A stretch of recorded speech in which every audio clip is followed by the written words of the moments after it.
And I think it's worth noting, Jab, how wrong you were about calling it an ingot. It is not an ingot. It is just raw materials. It's raw materials. Okay. That's just going to be more work, but okay.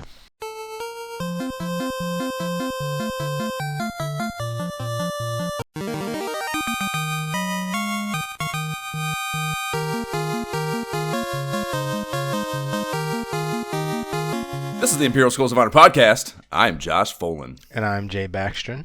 I am Jeff Burns. And we are going to be bullshitting about the formative years of console gaming as we revisit the periodicals that covered it again. We are winding down on an RPG Sidequest here, where we incrementally fiddle with an old school RPG, start to finish, with the assistance of the video game literature of antiquity. Chaos, the prick stirring shit up in Square's 1990 release of Final Fantasy on the Nintendo Entertainment System, is who has been in our sights for some time now. Do you guys even know when we started this? It was a long time ago. I know. It feels like, was it 6 months ago? Like how no, much more than that. Really? I was going to guess November. That's not even quite it. Yeah. Our first episode was laid down October 9th of last year, almost a year for that. And, you know, I mean, we did do just the mag first, so we probably didn't, I guess technically there really was no play to be done before that, but still. No, that's definitely the first episode to me. Yeah. Yep. That's unbelievable. That was that was in my first fucking semester of my second year, like a billion years ago. Yeah. Yep. These RPGs are serious fucking projects.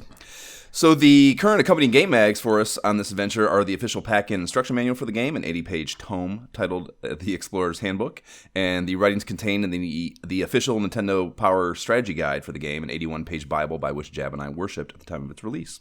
Link to those will be in the show notes, as they have been for the duration of the quest. Emulation disclosure, so you know the tools with which we undertook this quest to defeat chaos. Jay, how did you play?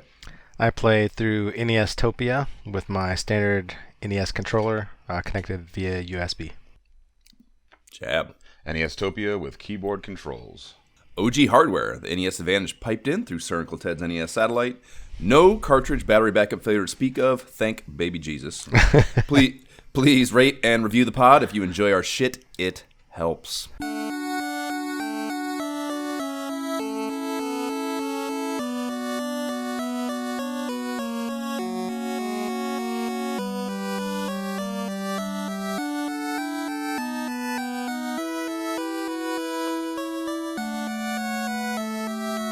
Last episode, we took down Kraken in her sea shrine, restoring light to the appropriate orb for her, and that only left one lights out orb, so we then set out to rectify that little problem.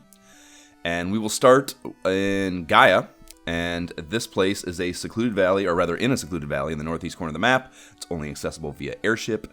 It has a fairy pond, a pretty gentrified looking deal all around, I would say, and for townsfolk chatter in this joint, we have a man lurking by the entrance, and he says, "Have you been to the city south of here? I just cannot understand a word spoken there. I have wondered what language, ...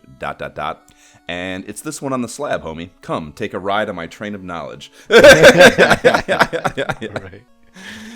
Which, you know, we just obtained from the shrine prior to coming here. Or prior to talking about this, I guess. And I saw a shining object flying to the east, so we have some more tweakers telling you about that shit. The dancer here is flabbergasted the bros showed up in town. She says, "Unbelievable, you are outsiders, right? How did you get this far north?" And what she should probably be more focused on is how in the shit we got into this completely enclosed valley that you live in, lady. Like that's more impressive than where on the map we are, north-south wise. But there is also a witch tweaker here sitting in the middle of the sidewalk, and she points to her broom and tells you that it's talking backwards again. So, like that's about as tweaker talk as you can get. Yeah, and my broom's talking backwards. Like, I'm just gonna move on, thanks. Right. Yeah, well, again, too, it's not like this is a reoccurring problem in her life. There was somebody like that in my town, actually. I mean, you guys lived in big cities, so like you saw it all the time. But there was in Oberlin, it was actually kind of a traumatic experience to have that person around. It was talking about space heaters, I think. My space heater's talking again. Probably. Well, that's fun.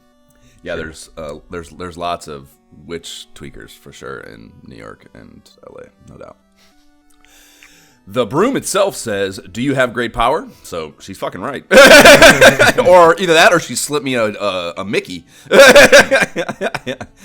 And Do you feel like the bros have great power? I do actually, and I mean, I'm in ninja garb, so I mean, I think it's kind of obvious, really, that I have great power. No one in ninja garb does not have great power. It's just I can show you some YouTube videos. I think of it as a 1-to-1 thing, but I mean, yeah, you're right. There's probably some. It's got to be official garb though. Like you can't just make your own costume at home and right? Yeah, stuff to YouTube. Well, here's the thing, Jay. It's got to come from a sensei. Right, that's true. Real dojo. Like, are you a real sensei? That's this, yeah. Did you get your ninja garb at the dojo, or did you get it from Ames? Which one? There's also just some dude that says, everyone thinks the tower in the desert is a mirage. I wonder, ... And the pirate here is a ballsy motherfucker. He's hanging out right by where he kidnapped the fairy everyone in town is talking about being missing, and even he's boasting about it. And a bunch of other people talk about that too. So in hindsight, it was probably an error on my part having us wait to do Gaia this late. It occurred to me as I was writing these all down. And this place has a hospital, an inn, an item shop, and the problem with that item shop, though, is it's another one of those fucked up ones you can't automate heal amassing in, and that sucks. The inn is priced at an astronomical 500 gold a pop, and there is a weapon shop with only the cat claw, 65k for that, and the armor stand is also pretty lean, the gold bracelet at 50k, and the pro ring at 20k. So not a lot doing on the equipment front here. Not for the bros, but certainly for Jay. Well, I got my cat. I wielded the cat claw for quite a long time, actually. Oh, that's right, you did. Yeah. Oh, and Jay, you might already actually have the cat claw, huh? I never ever used or picked up the cat claw. That's crazy. It was actually it was one of those.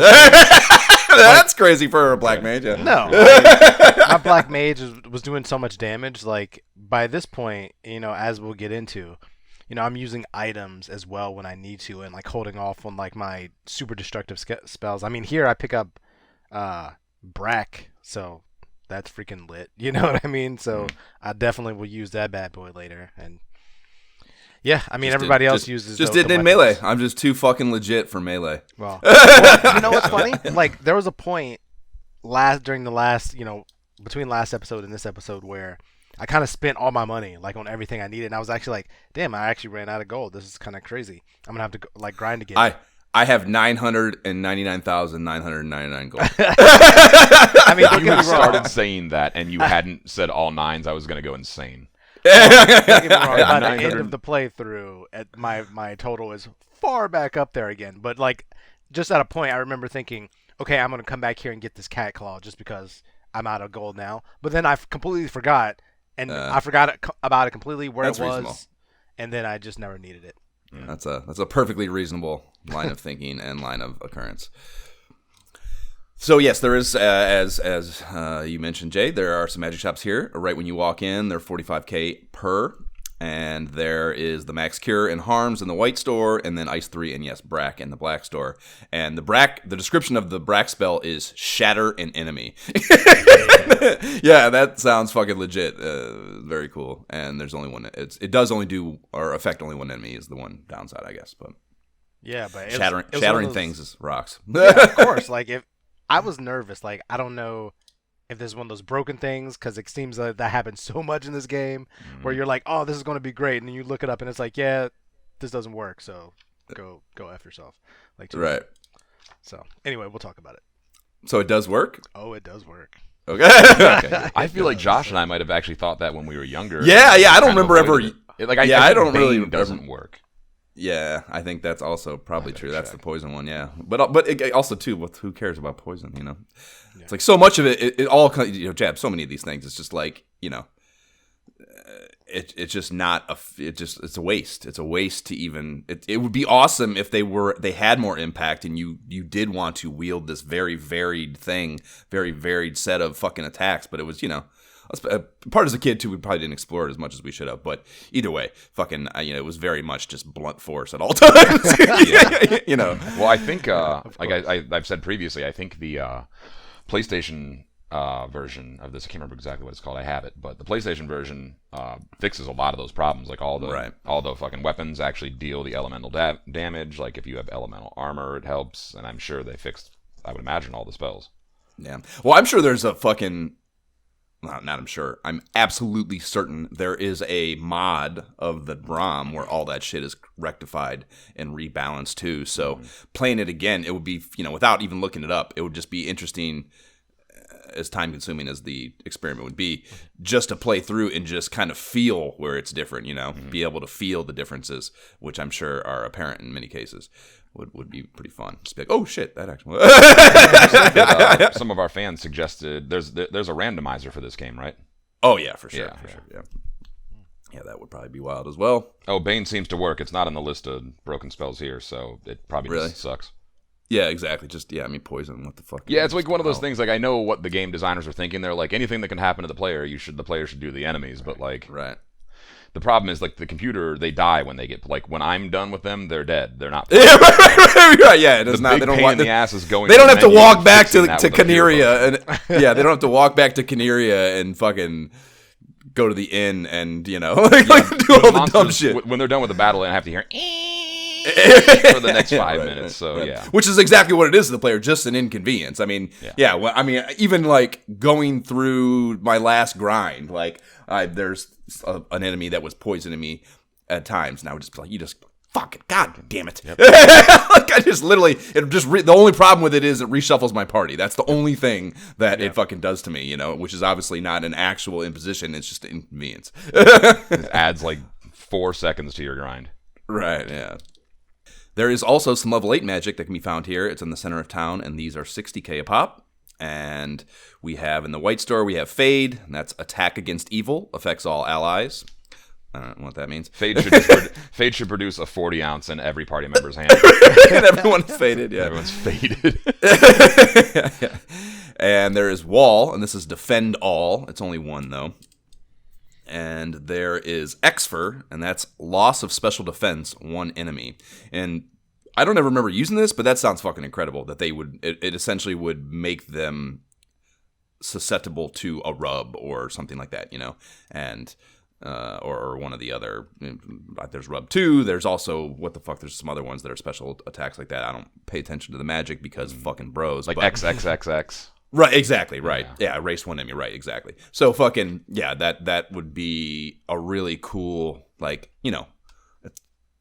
again, talking about variance and like how can these parties interact with each other to make themselves more powerful by cooperation, like the idea of the white mage stepping in and weakening an enemy and having the black mage step in and fucking waste them but only being possible with their combined efforts is a really cool idea, but I have little faith that it actually works that fluidly in the flowchart of the game itself.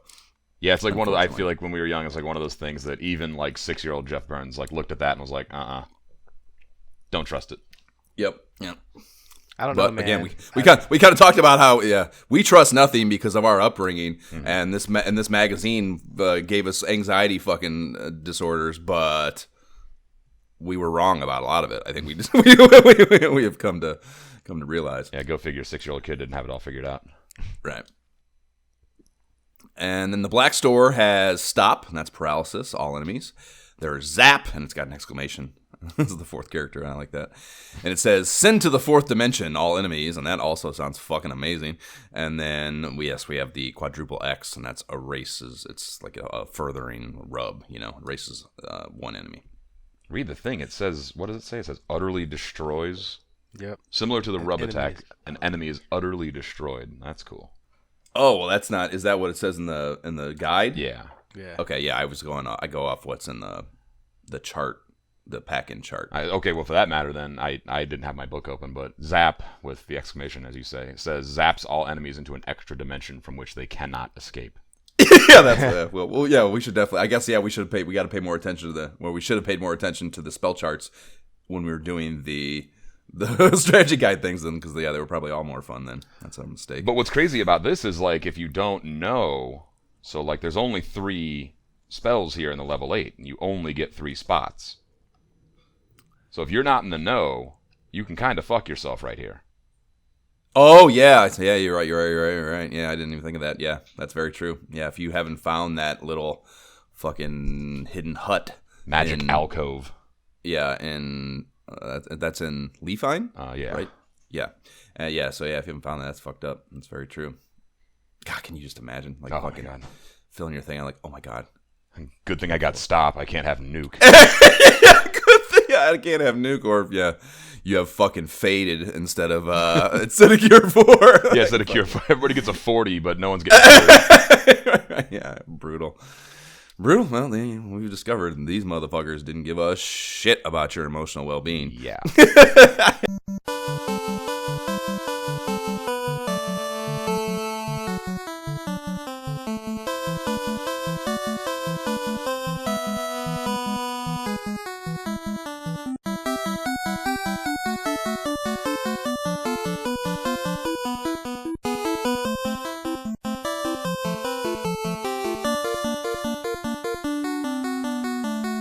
You have to bop down to Melmond, to the old country, knowing you need to enlist Dr. Yoon's help before you can understand anything in Leafin. So, you have to buzz over there in the old airship. And you talk to this cat, and now that you have the slab in tow, he says, a slab! Like, any slab. Like, he doesn't say the slab or the slab from wherever. He says, a slab! Like, oh my God, any piece of rock. Any kind of, like, contoured piece of rock. Perfect. Yeah. And he further says, this slab will lead us to solve the riddle of the Leafinish. Now, listen to me, ... And he must be quite the teacher, because there are no further lessons. He just says, now listen to me, and boom, you're ready to go. So, then it is now time to head to Leafin, and this town is south of Gaia, in the little valley, and you have to park the airship on, there's one little square of grassland far to the north of the city walls. As is always the convention. Right, yeah, and then venture, just like with Onrak. Although it's further than Onrak, for sure. Just like Onrak, just like Mirage Tower. Yep. And then you have to venture through a very thick forest area down to the city. And you're dealing with, like, Anklos, Giants, Tyros, shit like that along the way. So you're fucking Jurassic Park, basically. I noticed that myself, actually. Yeah. Just kind of ran out of monster ideas there, like, fuck it, dinosaurs. Yeah, fucking yeah. Is this before? Yeah, it's right before Jurassic Park. But maybe they like the book. All the townsfolk are dressed identically in yoga-looking deals, and there's nothing here but them and empty buildings, so this is just one big fucking frat party. And seemingly just empty buildings, there is actually a little magic oasis off to the east from a small gap in the northeast corner of the town wall that we were just speaking about prior to the break. And this is the one building that does have, or rather, it's one building that does have both magic icons on it. So, it's just a weird, there's nowhere else in the game where you can see anything like this. And it's got, on top of, in addition, I guess, rather, to the two magic icons, it also has the hospital heart iconographies next to those. So, just a really weirdly labeled building. It's also pretty hidden. Like, you kind of there's only one, square where you could, like, notice, like, hey, something's missing, I should check that out. It is easy to miss. Right. For sure. Yeah. Especially, again, because there's just nothing else here. So, you get kind of lulled into a, kind of a bored, not paying attention mindset, and you're not even looking for that kind of thing. Unless, I guess, maybe if you're a particularly inquisitive individual, maybe that increases your likelihood to look harder because you see that. But yeah, if you're better than me, then you might find right. Yeah. I don't think our 6 and fucking 9-year-old asses saw that. Oh, for that matter, the spells there are actually not Cure 4. We were mistaken in that before somebody writes an angry email. Yeah, it's Life 2.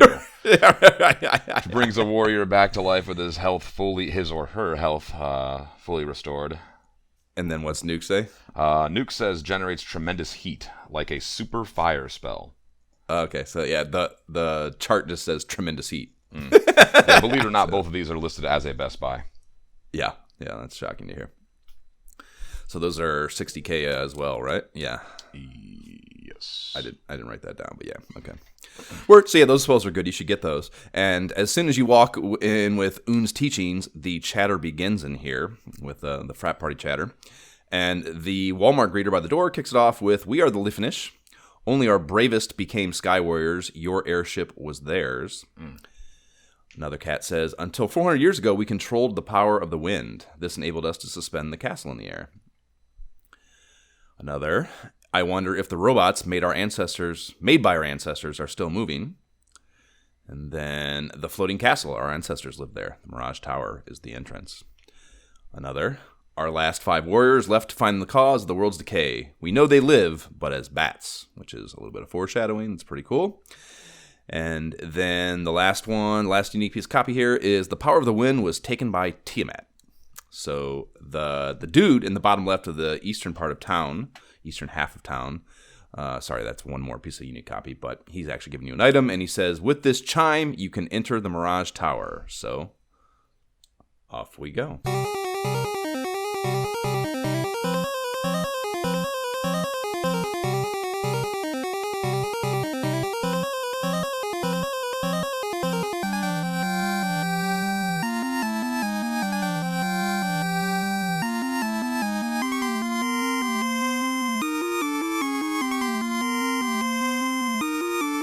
Mirage Tower is in the middle of the big fuck desert that dominates most of the north central continent, and it has spiral vibes going on with it, and it reminds me a bit of the Super Mario Bros. 3 Spiral Tower sprite. I don't know if you guys recall that at all. Oh, yeah. But that's what I thought of. I actually went through a whole, because I was actually thinking of the one in the desert, because obviously this one's set in the desert, but that's some fucking mental amalgamation stuff, because if you actually go look up through the Super Mario Bros. 3, the Spiral Tower that I'm thinking of is in level 5, the Sky World. So there is a tower in the desert one, but it looks nothing like this.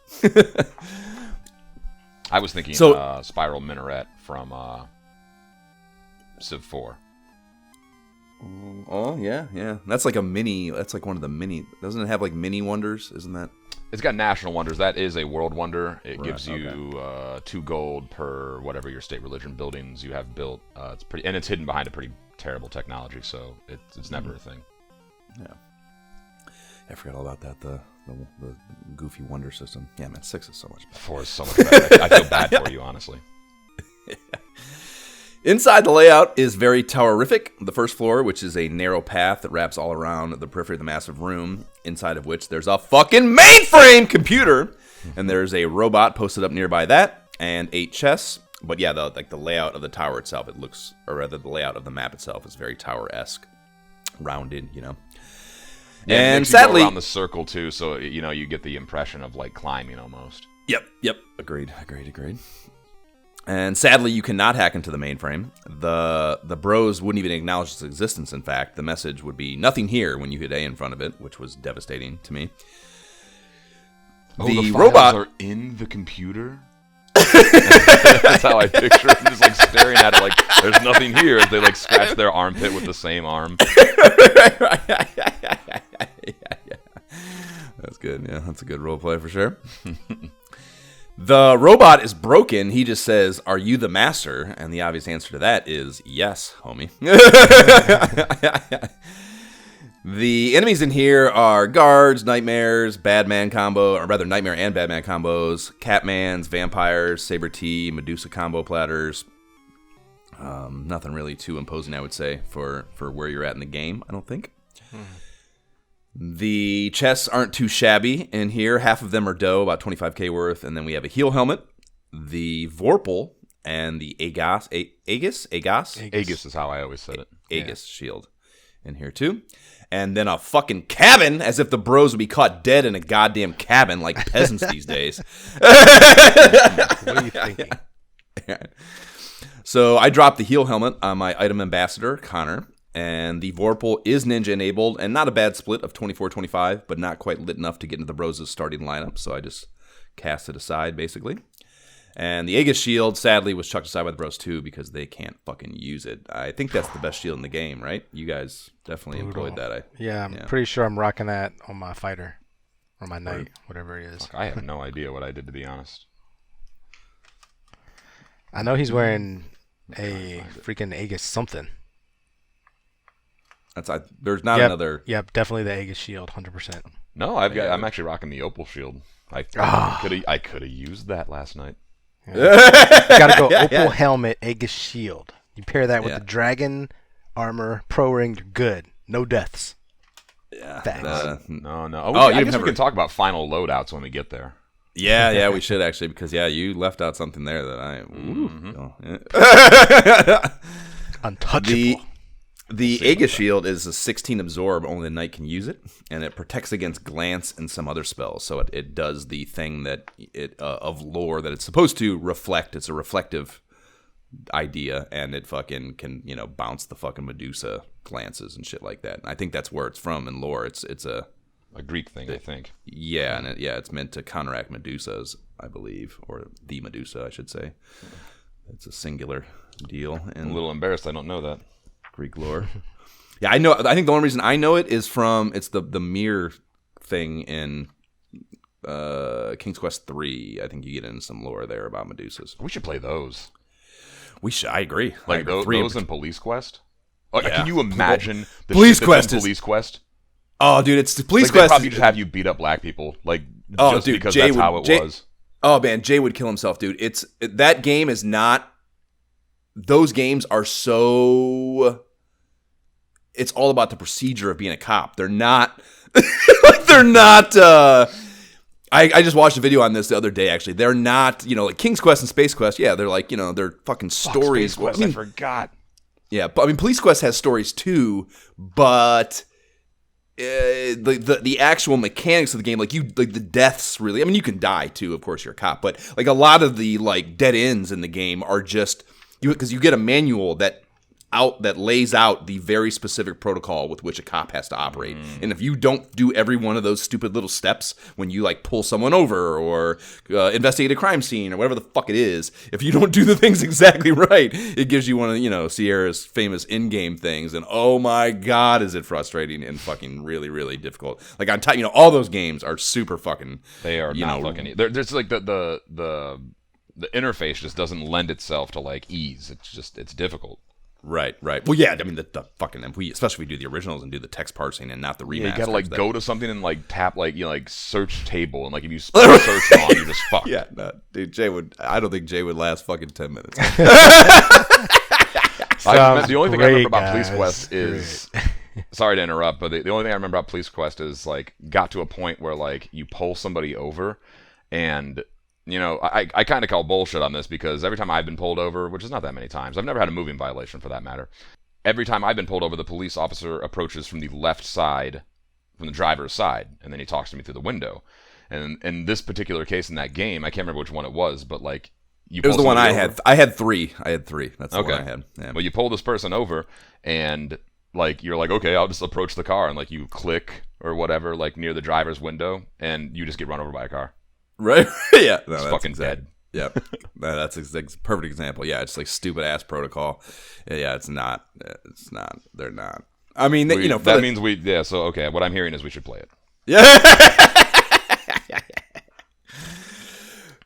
Well, we did give Jay a good experience here, so it is time to oscillate to to Ultima tier shit. Sure. Yeah, the more painful moments of our childhood.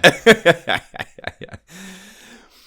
So moving on to the second floor of the Mirage Tower here. I had mapped the first floor. I'd started to map, but the second floor came on screen, and I just hung my head and said I couldn't fucking do it, man. My deepest apologies, old school RPG gods, but there are limits to even my faith. And yeah, it was just it's this big sprawling thing, and it's one of the a whole bunch of they're not tunnels. Yeah, they're just tough. It's just a bunch of little fucking pillars that it would just been it would have been such a brutal thing to map that I gave up. So, no maps for this episode, unfortunately. This also would apply to the latter dungeon that we will get to. There's another robot here. He's milling around by the stairs up, and he says, "One of us escaped with a cube. He floated far to the west." So, if you haven't gotten that, it's a little tip that maybe you might want to head out and go do that. There is another big room in the middle here as well that can kind of lure you away from the stairwell if you let it. And nearly the entire outer circumference is lined with more fucking mainframes! You bet your sweet ass the bros hacked into one of these babies. There's also 10 chests in here. There is a house, and the bros are probably not staying in one of these either. Castle's only for the bros at this point, but nonetheless better than a cabin. And we have Thor's hammer in here. And I was surprised to see this was Ninja Possible, actually, but it's got a shit split of 18-15, and that meant no way. And it does cast Lit 2 when used, though, so I kept it in the coffer for Tadorino just in case I wanted Lit for some reason or another. They can get Lit 2, right? Naturally? It's a level 3 spell? Yes, they can. Correct. Yeah. But it's a spell slot, so, you know. Yeah, if you actually planned your shit out a little bit, you could, like, avoid Lit 2 on the player that would hold that, and then they could use. That's true. Could still have Lit 2. That would be some high level fucking party planning for sure. Mm-hmm. The Sun Sword is here as well, and this replaced Brad's Ice Sword. It's got a pretty nice split of 32-30. I'm assuming you guys probably didn't even bother with that. Maybe the Red Mage. I definitely. My Red Mage used the Sun Sword until I put on Matsmoon, or however you say that. Yeah. Yeah, the Matsmoon's good. We'll get to that. That's one way to describe it, sure. The Dragon Armor is in here, and this is night-only shit. It's right there with the Opal Armor with a 42-10 split and much cooler name, so I'm guessing it was a go for you boys. 100%. It resists like 3 different things. Why would you not wear that? Yeah. Like lightning, cold, and fire or something? Yeah. Because the steel armor is better. Oh, no, it's not. Dude, what? Okay. What are you even talking about? Okay. What are you even talking about? Can't argue with the numbers. It's 42 absorb. It has like 42 versus the 34 absorb on the steel. What's its evade? 10. I never had a problem evading anything. Plus, not as good as everything. Not as good as my 34 absorb and 33 evade for the steel armor. Well, did you die? Did you die? Because my fighter Jay. never died. I died a lot. Okay, is that what you're saying? I claim superior knowledge.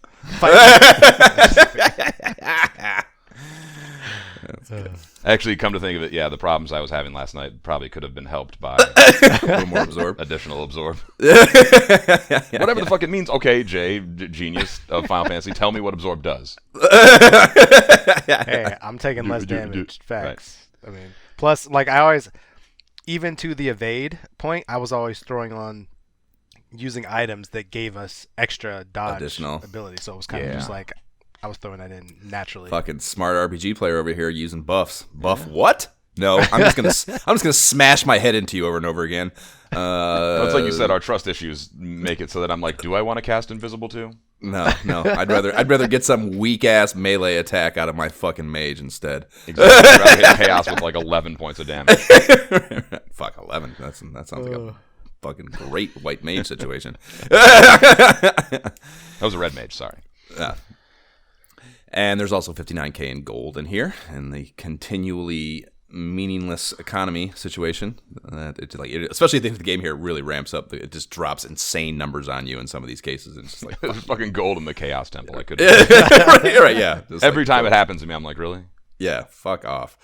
Yeah, it was literally, and yeah, case in point to that whole idea I said about the gullibility / manipulability of old school game players, how you can be lured to the stupid thing just by the enticement of simple pickups that points, basically.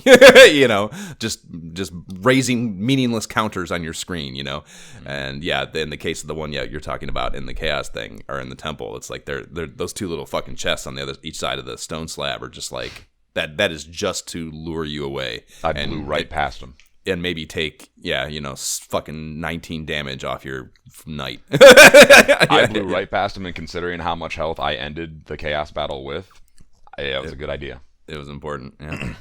Counterpoint: you can exit out of there. So I did not. I did not until I skimmed the guide here, and was reminded by it that you could do that with the spellcasting thing. I was under and clearly the bros are not participant in that. So I was absolutely one way highway to hell once I went into the fucking. Oh yeah, you had no choice. Exit is way beyond their capabilities. Yeah. Which I would have loved to. And I was upset too because I would have loved to have been able to grind there. Oh, dude, I don't even know. I feel like. Again, we had such different experiences. Like I went in here.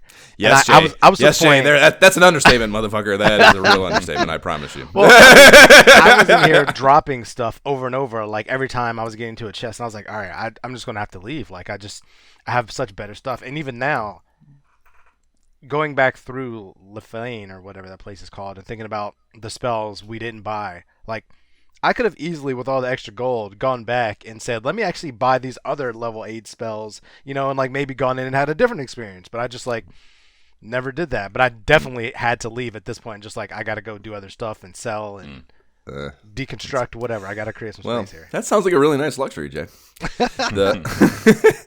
The third floor is rather small and doesn't have any runaround. There's a room in the middle of this one as well. It's got a robot and a portal. And when you walk inside, you learn there is a blue dragon standing guard at the door.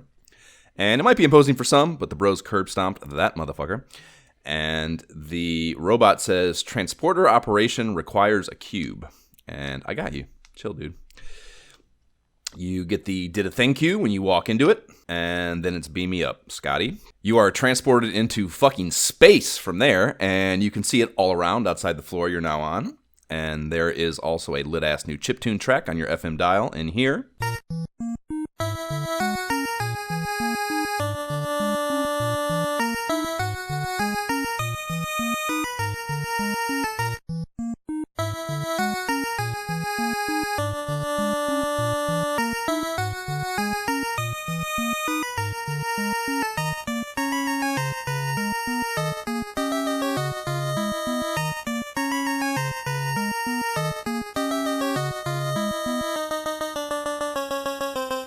Yeah, it's a good one too.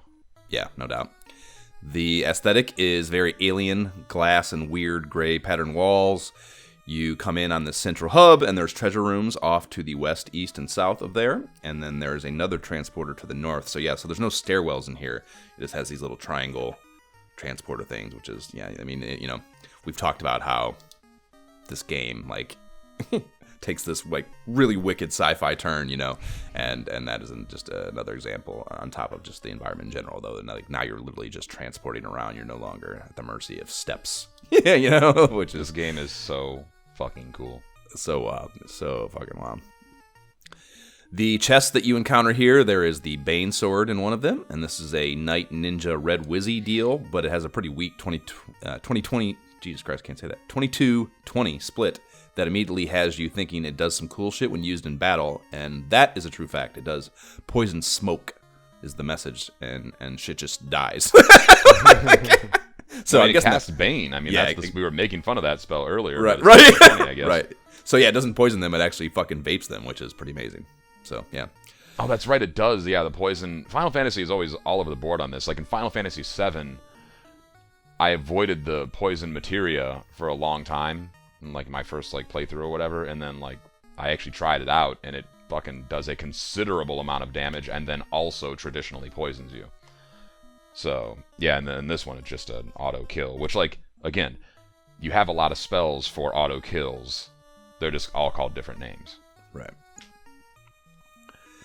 There is another heal helmet here too, which got me in a place where, and this was you guys, you talk about Jay, different play fucking experiences. You can't imagine how much of a necessity finding this would be. The fact that it gave me a situation where I had 3 of the bros could cast heal 2 in battle, because the Connor has the fucking staff. He's holding on my staff, so he's got the heal staff, and then 2 of the others, Brad and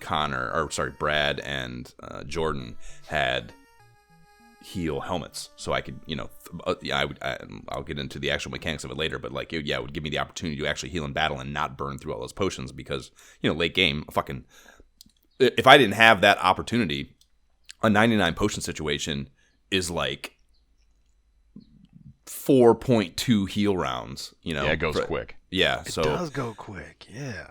I want to say that I think you really missed an opportunity to name 2 of the bros Connor. That would have been really funny. Yeah. Well, in any event, there's also 33k in gold here too. The enemies dial up a little on this, or rather up here, and there's some green Medusas, there's air elementals, there's great Nagas, and amidst a bunch of other shit, a lot of shit we've already seen. And the second floor is another spoke design with smaller treasure rooms. There are chests here too. You get some opal shit, opal gauntlet, opal shield. There's another ribbon here, which means there's 3 of them that we've found now, and This was surprising to hear for one of our very, very, very vet Final Fantasy disciples on the Facebook page. Like, he was like, at first arguing with me, and I'm like, no, man, like, I'm telling you right now, like, I just sent him a picture. I'm like, look, 3 of them. He's like, I have 3 equipped. I don't know what to yeah, say. he's like, no shit. I could change this fucking life. All those times he played that game. Right.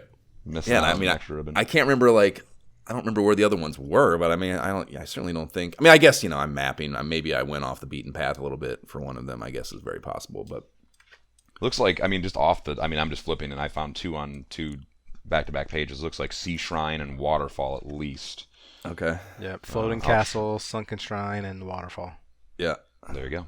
But I want to call bullshit real quick. I mean, maybe this guy can speak to this. In my playthrough last night, I've got 2 party members here, so I've got everything I want. Both have a ribbon, and they were both getting stunned. Well, it's yeah. I don't understand the exact mechanic. I think it more specifically and more reliably, because having 3 in 1 basically, like 1 without it, 1 with, I could very quickly discern what where Who it didn't have it. Well, yeah, right, exactly, yeah. You could very often I'd be able to feel like the poison is where it would really I'd see it a lot. So yeah, it's special attacks, and like if you go through, so I've been going through. We have these little fucking charts in the book, and I have the bestiary poster deal. So, I've been using that too, but especially later game, I've started using the wiki just because it's quicker to get to the Final Fantasy wiki to look these things up, and that more in more detail explains the enemies and how they function, and it will discern between. I never thought about but the special attacks all have different. Some of them are fueled by elemental attributes. Some of them, they all. There's more nuance to the special attacks than meets the eye. You know what I mean? So I'm guessing that maybe the ribbon has constraints that are some of those variables influence. Like maybe it can't work with elemental fuel. I don't know. I have no idea. Well, the guide that I was looking at just said it gave you resistance to elements, like nothing else. Okay, so there you go. Sorry, there you go. So it's just elements. Okay, so elemental special attacks. So yeah, so if something's not fueled by an elemental special attack, then maybe it does not have. It's not as effective. But I mean, I know it affects are those elementals, all those rubs and shit? I know it nullifies those. It does nullify those. I mean, the thing in the book, page 63, says protects against special attacks when used in battle. So that's all I got. But yeah, I mean, so what you're telling me that one sentence in this book from 1990 doesn't explain it all? Right. Whoa. And it's weird. Even that sucks even more because it says used in battle, and that terminology usually applies to oh my god, it does. That didn't even occur to me. It says protects against special attacks when used in battle. Right. Wow. So I wonder. I actually never tried to. I know you got the fucking thing on, Jab. Try do a fucking test run and see if it says. I imagine it says nothing. I think I actually maybe tried that. Give it a shot here. But yeah, I didn't. I'm saved right in front of chaos. I don't think there's enemies on this floor. Yeah, I don't think there is either. I didn't run into any. Yeah. Thankfully. How gracious of them. Yes. Here we go. Okay. Item. Ribbon. And I'll do it for the mage, too. Do you only have 2? And it says nothing happens. Nothing. Yeah. Yeah, my other 2 guys are dead. Okay. Yeah. Oh, yeah. That's right. On purpose, actually. Okay.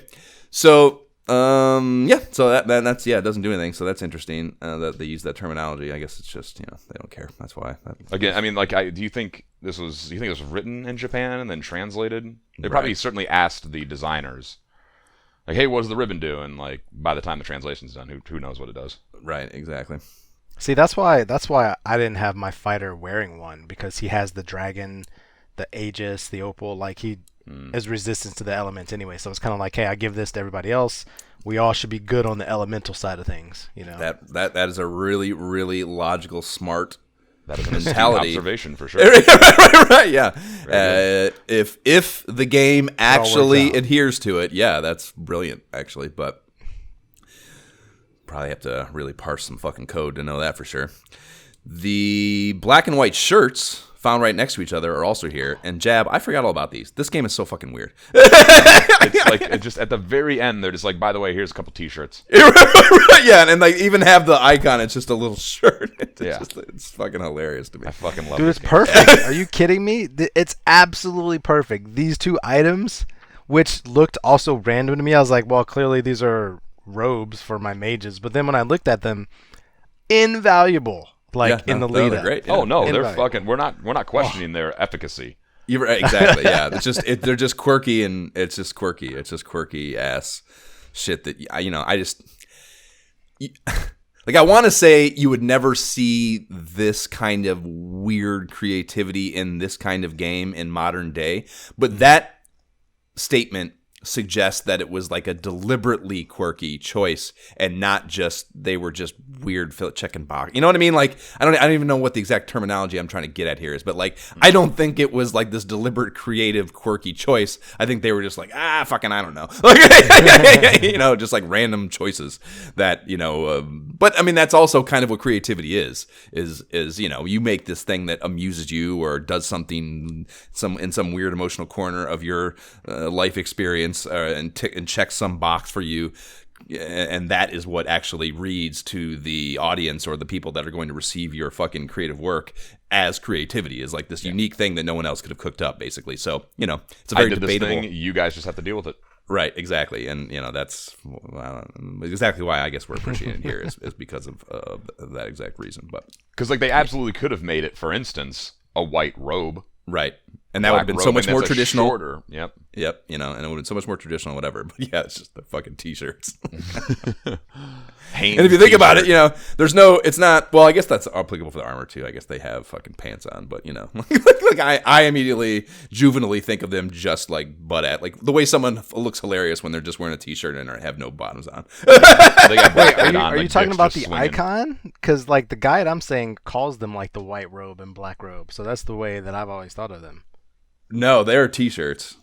They're shirts. And yes. I mean, the icon is reminiscent, and I would not say reminiscent. It is a T-shirt. Yeah. Right. On page 73, chapter 7, Quest's End, it says white shirt, black shirt. Yeah. And yeah, you're right, Jay. If like the internet, like the later revisions of the game and like the original lore, and like honestly, Jab, that's perfect. I think it might just be a translation thing if you think about it, because if you look at all the like the wikis and shit, they call them robes. Yes. So like in the canonical view of these items, yes, they are robes. But here in this quirky ass game, they're called shirts, and like we've always thought of them as T-shirts, and they look like they have a little T-shirt icon. So like, yeah, like that's even, I don't know, like is that T-shirt icon there in the Japanese version? But there, it's says, I don't know, I have no idea. But however it worked out, the way it landed on us is this, and it's great. It's fucking great. So these have a 24-2 split. And only same colored Wizzies and the Knight can wear these. Who would put this on their Knight? But but yeah, they're clearly intended for the Wizzies. But if you guys had big balls, maybe you'd put them on your Knights, did you? No, I could not fuck around. My black wizard definitely is rocking the black one, and my white wizard, excuse me, he was wearing the white shirt until I got other things later, and then I just kept it as an item to use.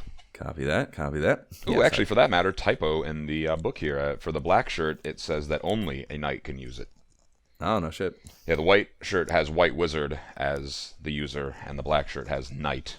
Oh, they're definitely wrong. Definitely wrong. They also, and this is like it's just a perfect, also creative choice, I guess. They cast Ice 2 and Invisible 2. When used in battle too, so I actually hung on to the white one, even though I couldn't. Oh yeah, for Invisible too, nice. So yeah, pretty. Yeah, pretty the white shirt cool. is a serious item actually. Yeah, absolutely, and yeah, it's so cool that and then those are like, they're like quintessential embodiments of those wizard characters, like those are both level 4 spells, so it's like right in the middle of the road of their development, and like the most powerful spell of that, except for fast maybe on the dark side, but invisible 2 is probably the most important level 4 white spell, I think. Yeah, for sure. And then there's also another item in here. I have some shit called adamant. I don't even know what the fuck it does. Probably garbage. Just get rid of it. Yeah, I threw it away. What about you guys? What'd you do with it? Dude. So the funny thing is, whenever we've been going through this, I've been, as I take notes, bolding when people have said interesting things before so I could quickly find them. Like, all right, somebody's going to say something later. I'm going to find this.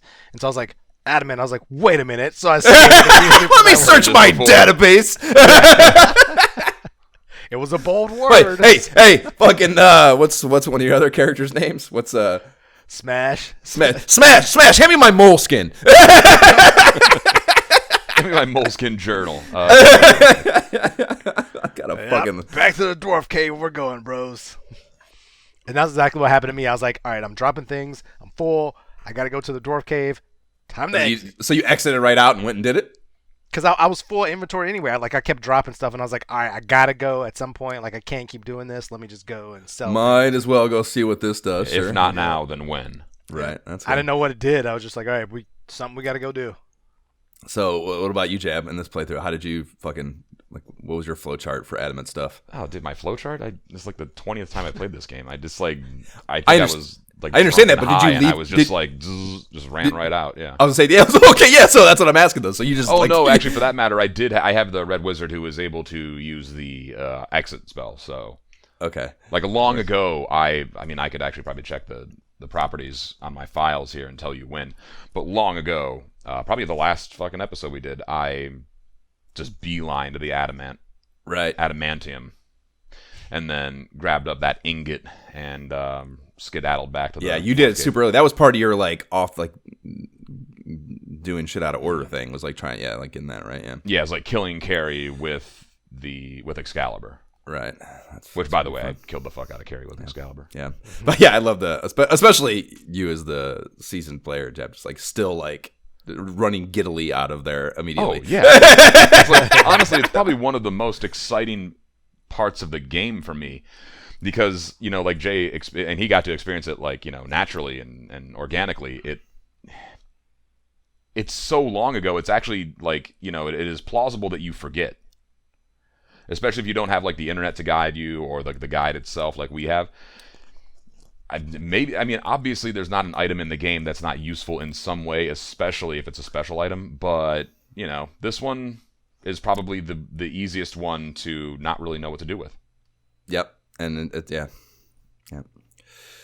Well, I'm glad it has that significance to you guys because yes, it was significant to me to not be able to employ it for sure. Like there was I knew like on day one I knew that this day would come. So it's not like it blindsides me or anything. But there is a certain little brief moment of melancholy where I got it, and I'm just like, fuck, man.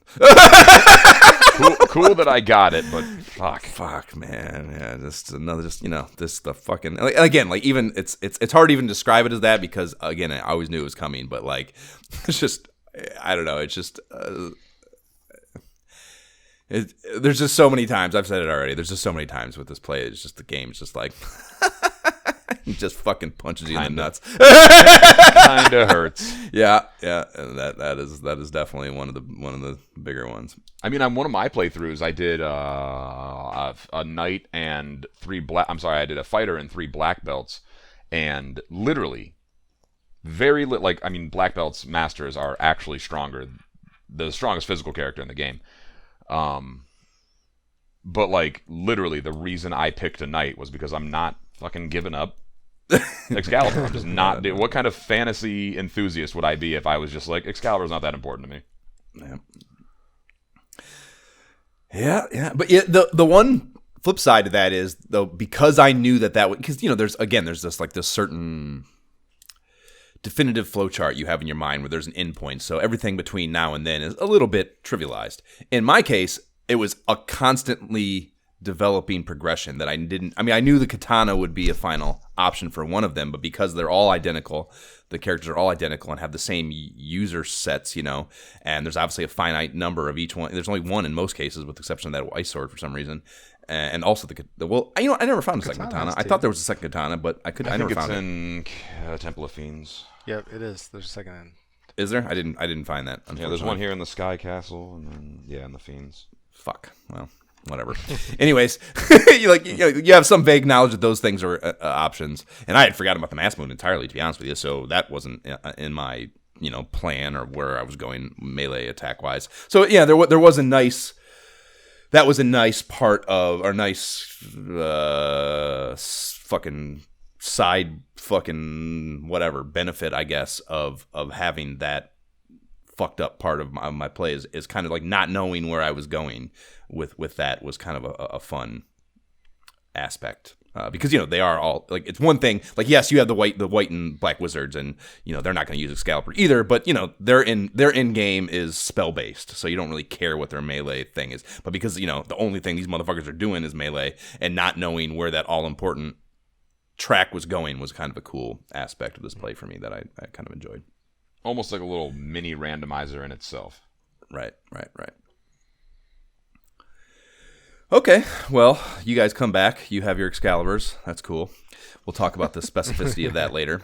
You don't sound salty at all. Yeah. Right? Like, you don't want to keep talking about it now, Josh? Yeah. The third floor loses the walls, and there's a walled structure in the middle with a green robot next to it that spouts. You can look out over the world from this window.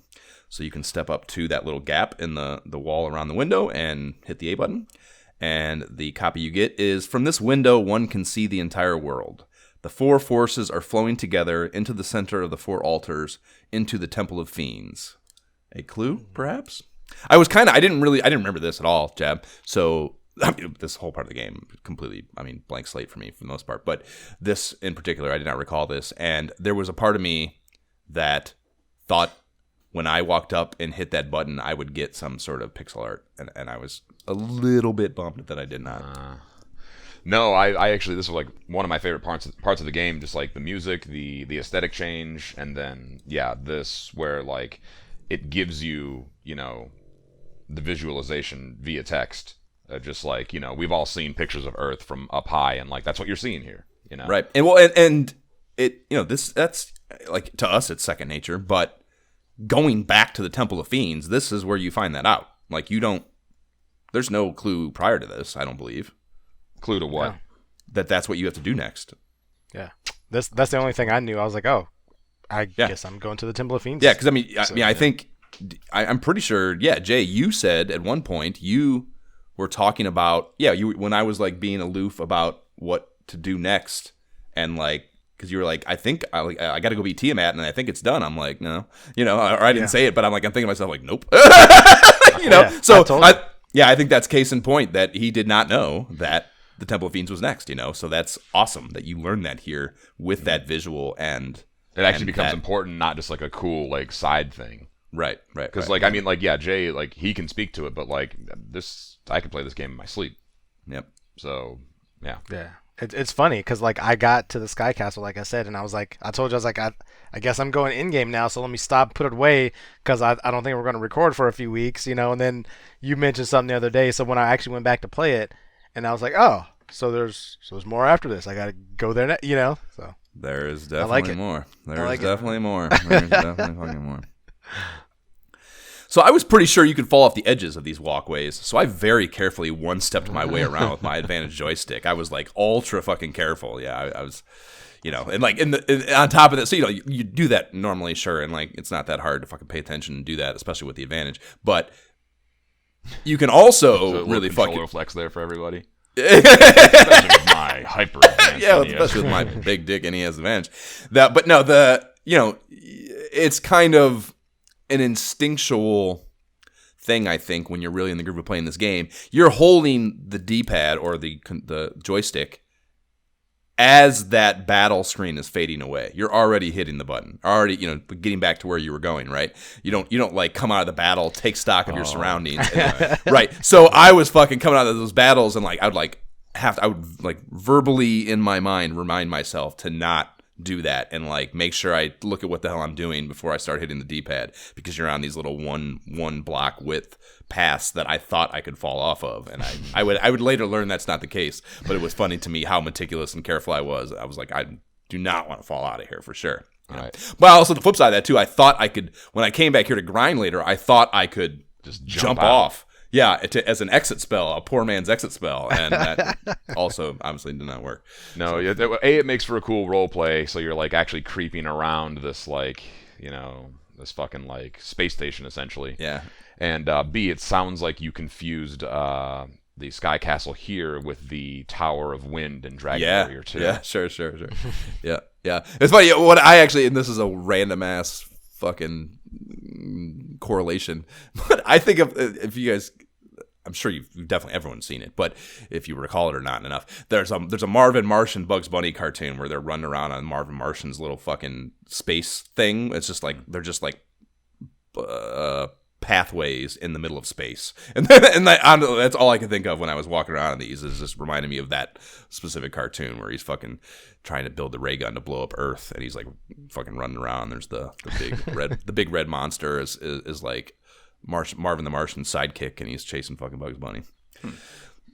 Good cartoon. I'm sure if you typed in those keywords, that would be the first return. So if you haven't seen that cartoon, you kidding me? yeah. There is a treasure room to the east. This has the Pro Cape, and this is an 8-2 split, but everyone but the Black Belt and Master can use. It's not really. I mean, it's like it has the Pro Ring, same kind of deal, but offers a little more defense, I guess. But it didn't really fit into my defensive situation, unfortunately. Oh, dude, I definitely put that on my White Wizard. Yeah, definitely helped him out. Yep. Word. There are 2 rooms to the south that have computers that talk, or did I hack into them because they're fucking mainframes? There also looks like there's office chairs in the big room, and I kind of chuckled at that. It's like a fucking, I don't know, command center or something in here. Wait, which floor are we on now? Sorry. Floor 3. Floor 3. Okay, right. There's the two. Yeah, there's 2 rooms. There's the 2 rooms with the computers. One of them has an office chair in it, and it's just like I don't know, and it's empty too. It's like, I don't know. It's just like the empty command center. Like they're fucking on, I don't know, on lunch or something. No, these end game like room adornments get really cool. Yeah. When we're done here, I'll take a screenshot of Garland's. God, spoiler alert. Chaos's final room, and man, it's fun. I don't know if you guys took a moment to breathe that in, but holy fuck, is it good? Yep. There is a room to the west that has a soft potion, some gold, and the fucking katana. The bros rejoice. Only a ninja can wield, and it has a 33-35 split. I gave it to Todd. 'Twas only fitting. And it looks like a cat claw as far as the on-screen battle screen sprite, but it's orange instead of blue. So pretty cool. It's very small. The cat claw and it are very, very tiny. It looks like a dagger, honestly, but obviously it is a badass dagger if it is a dagger, technically. And there is another teleporter outside of that. So you guys just threw the katana away, right? Did you use the katana, Jay? I definitely did not. I mean, there was nothing to do with it. I think I kept it. I may have sold it. I may have dropped it at some point. I don't know. When I looked and I was like, I can't even use this. So what is the point? Yeah. Well, that was because yes, Jab. We never thieves. No. Don't. No. Yeah. So the katana was always a chuck it aside thing. So it was nice to get it because the katana is the coolest sounding sword in my opinion. Ninja options are always my coolest thing to me. So fucking the fact that I spent every time we'd ever played it just casting that aside and knowing that it was a dead stick was nice to subvert that. What were you saying, Jab? Yeah, I don't think in any of my again aforementioned 20 playthroughs that I've ever equipped the katana. Yeah. Wow. When you said it was like a cat claw icon, I was like, wow, there's new info I didn't know. Today years old. Yeah. Yep. It's actually, there was a point, because it's orange, and there was a point where my entire party, they were all orange weapons, and it was very cool visually to me, and I wish there was some way that I could have taken a screenshot of all 4 of them attacking at once. It just would have been a really cool thing. It would take some Photoshop work, probably not that hard to do, actually. But yeah, you just need 4 pictures. Right, exactly. Yeah, so it'd be pretty cool to see that. But it was very nice to me, or very cool to me, that all 4 had an orange weapons at one point and made them put the request on Fiverr. Yeah. There's another teleporter outside of that takes you up to the 4th level, and this is an endless grid maze. And Jab, I had no fucking clue how to navigate it. Like, I don't recall a single tip in the game that I've ever come across as to how to do this. I'm sure there's one in the fucking some sort of solution in the fucking strategy guide. But I got to this, and like, these maze things, you can't, you're zoomed in, you can't even see what's around you really. So you just start going, and I'm like, you all these mazes in all these games, Metal Gear has it, they're fucking whatever, Zelda. But all these games, that have those, and you do it for a while, and you're like, wait a minute, this is a fucking maze. Exactly. Yeah. So yeah, it does have something on it, but it's fucking wrong. No shit. Yeah, what the book says is 4th floor maze. Walking straight in any one direction will get you nowhere in this maze. Instead, walk left until you reach an intersection, then up until you reach a transporter.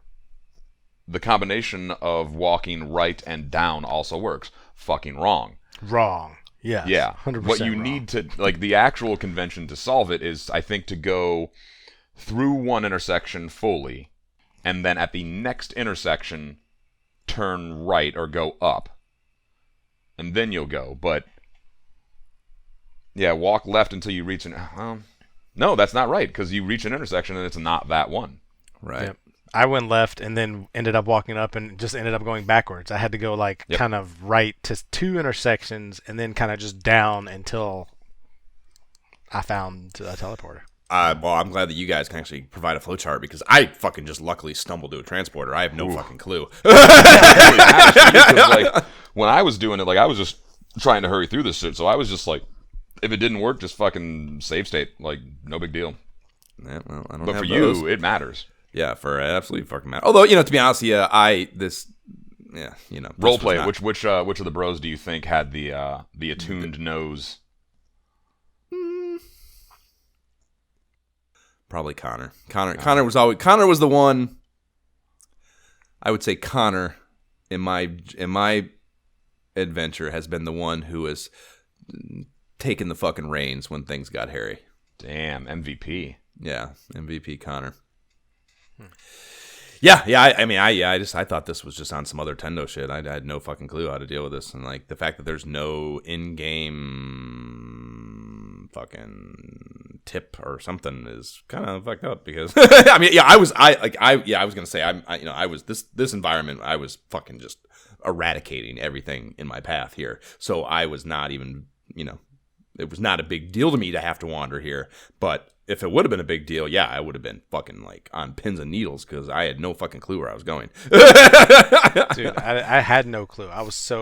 I think my exact words in my notes were, "What the hell? I'm lost on the 4th floor." That's good. That is good. That is good. Raw emotion.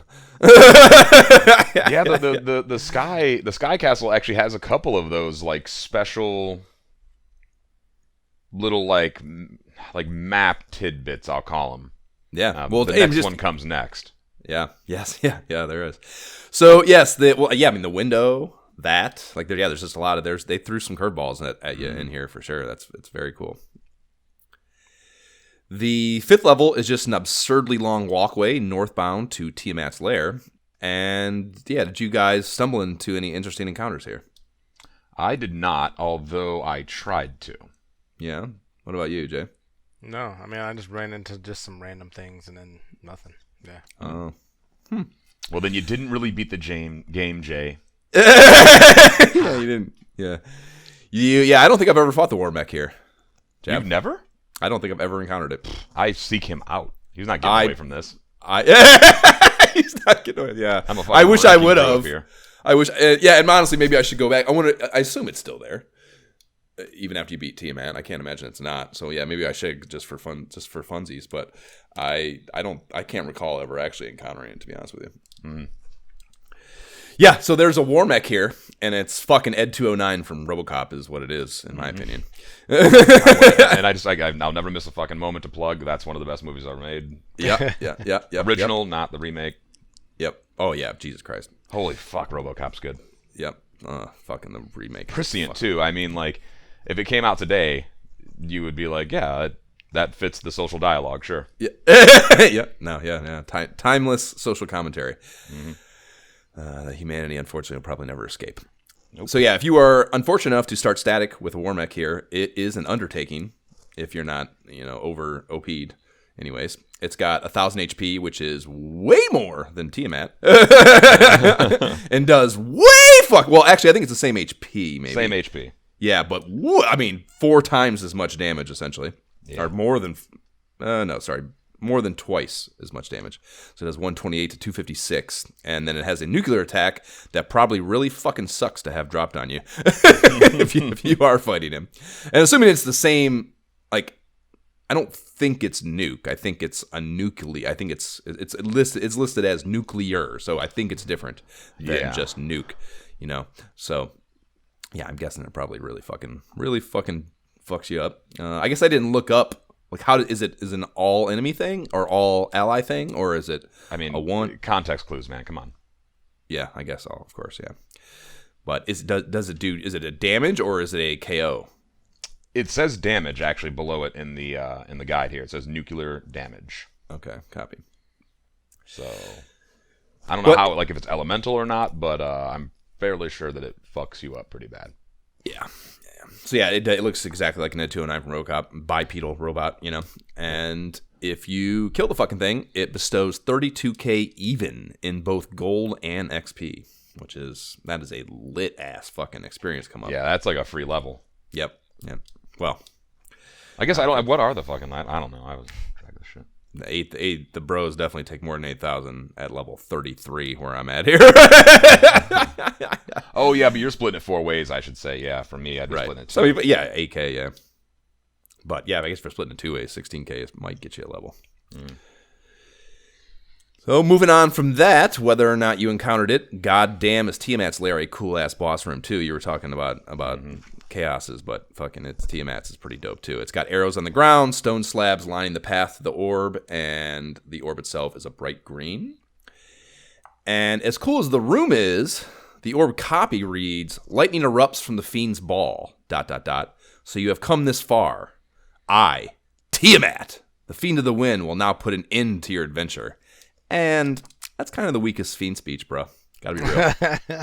He knew what was about to happen. He knew what was about to happen. Yeah. He was not.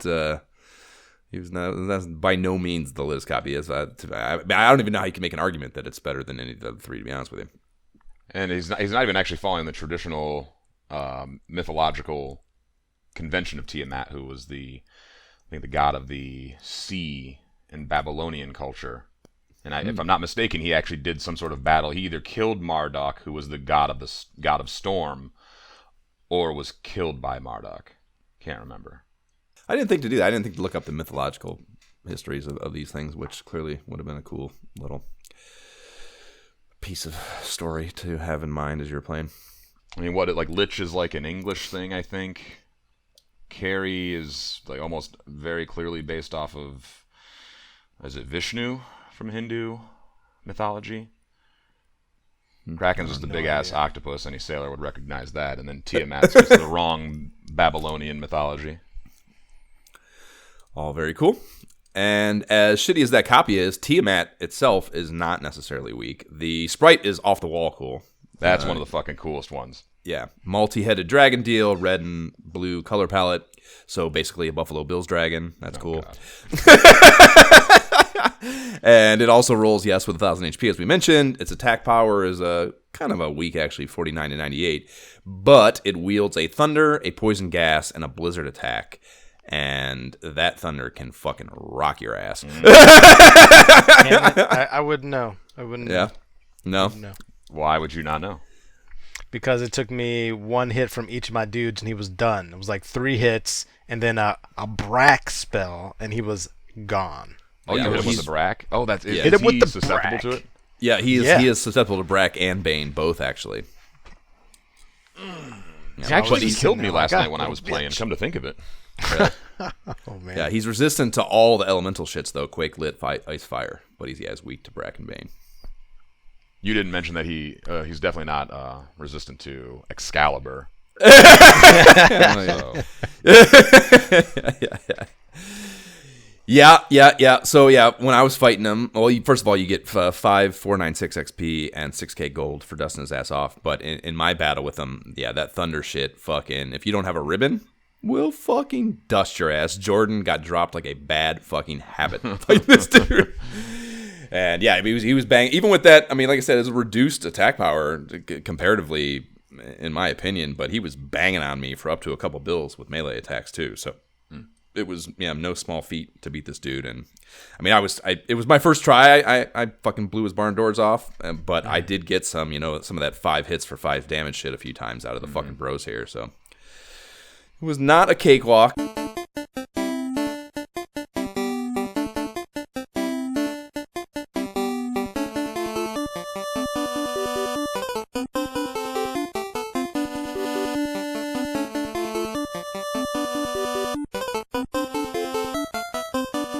Moving into our final installment of Bestiary Annals.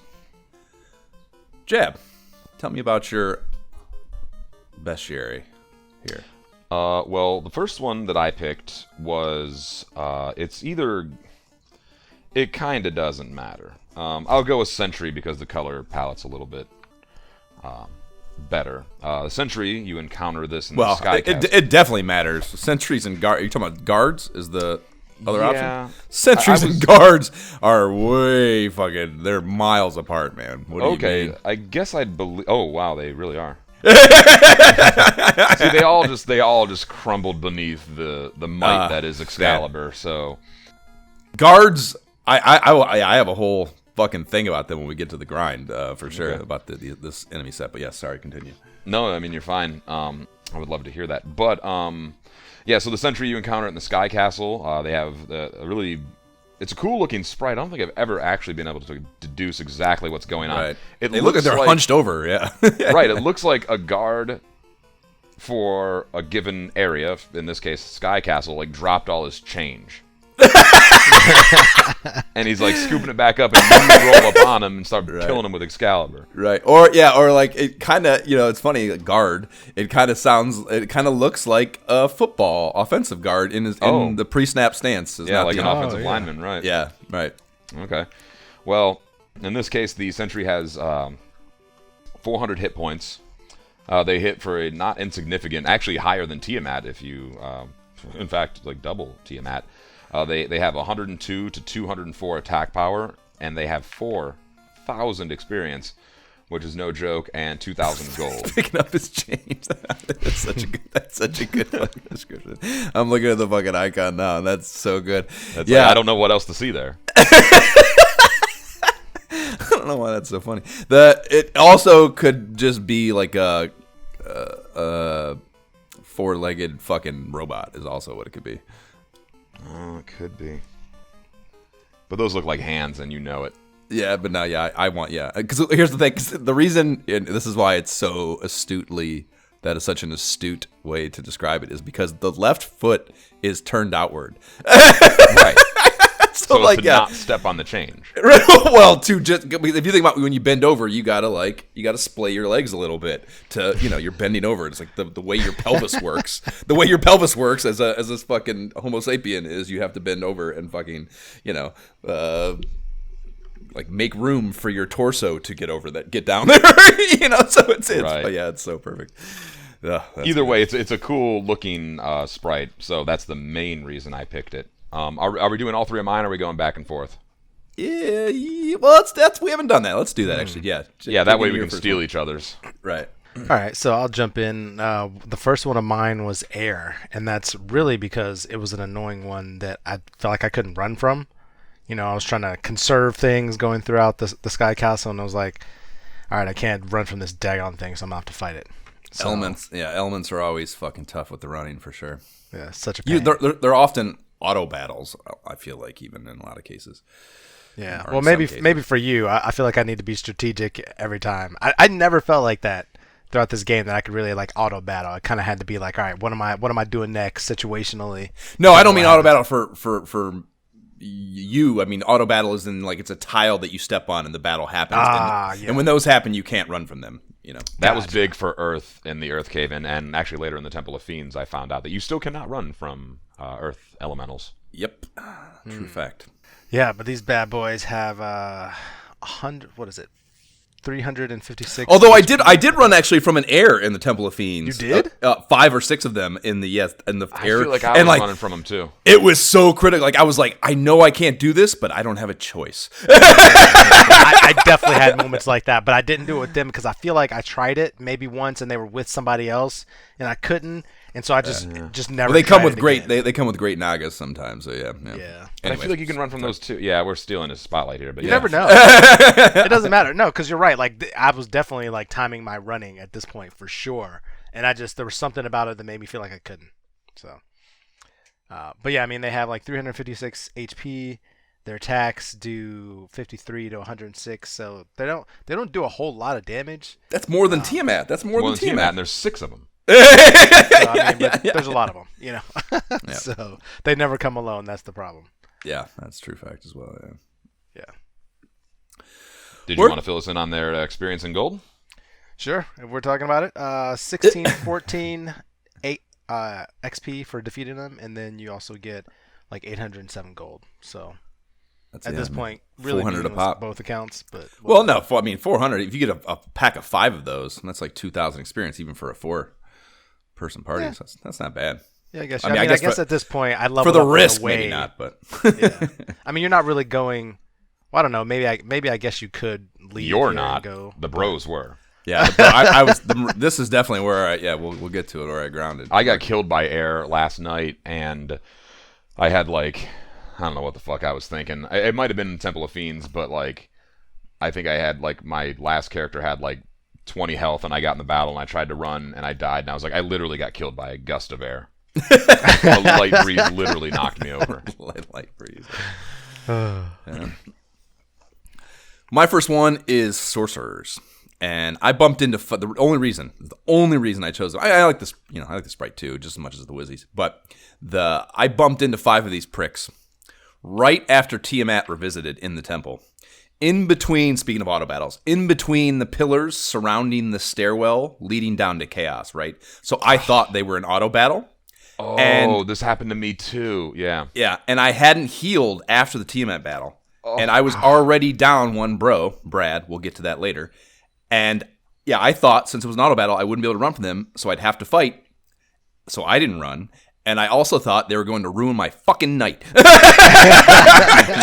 Just like their predecessors, the Wizards, had done so many moons prior in the Marsh Cave. And yes, I got in that battle and I was like, out loud, fuck!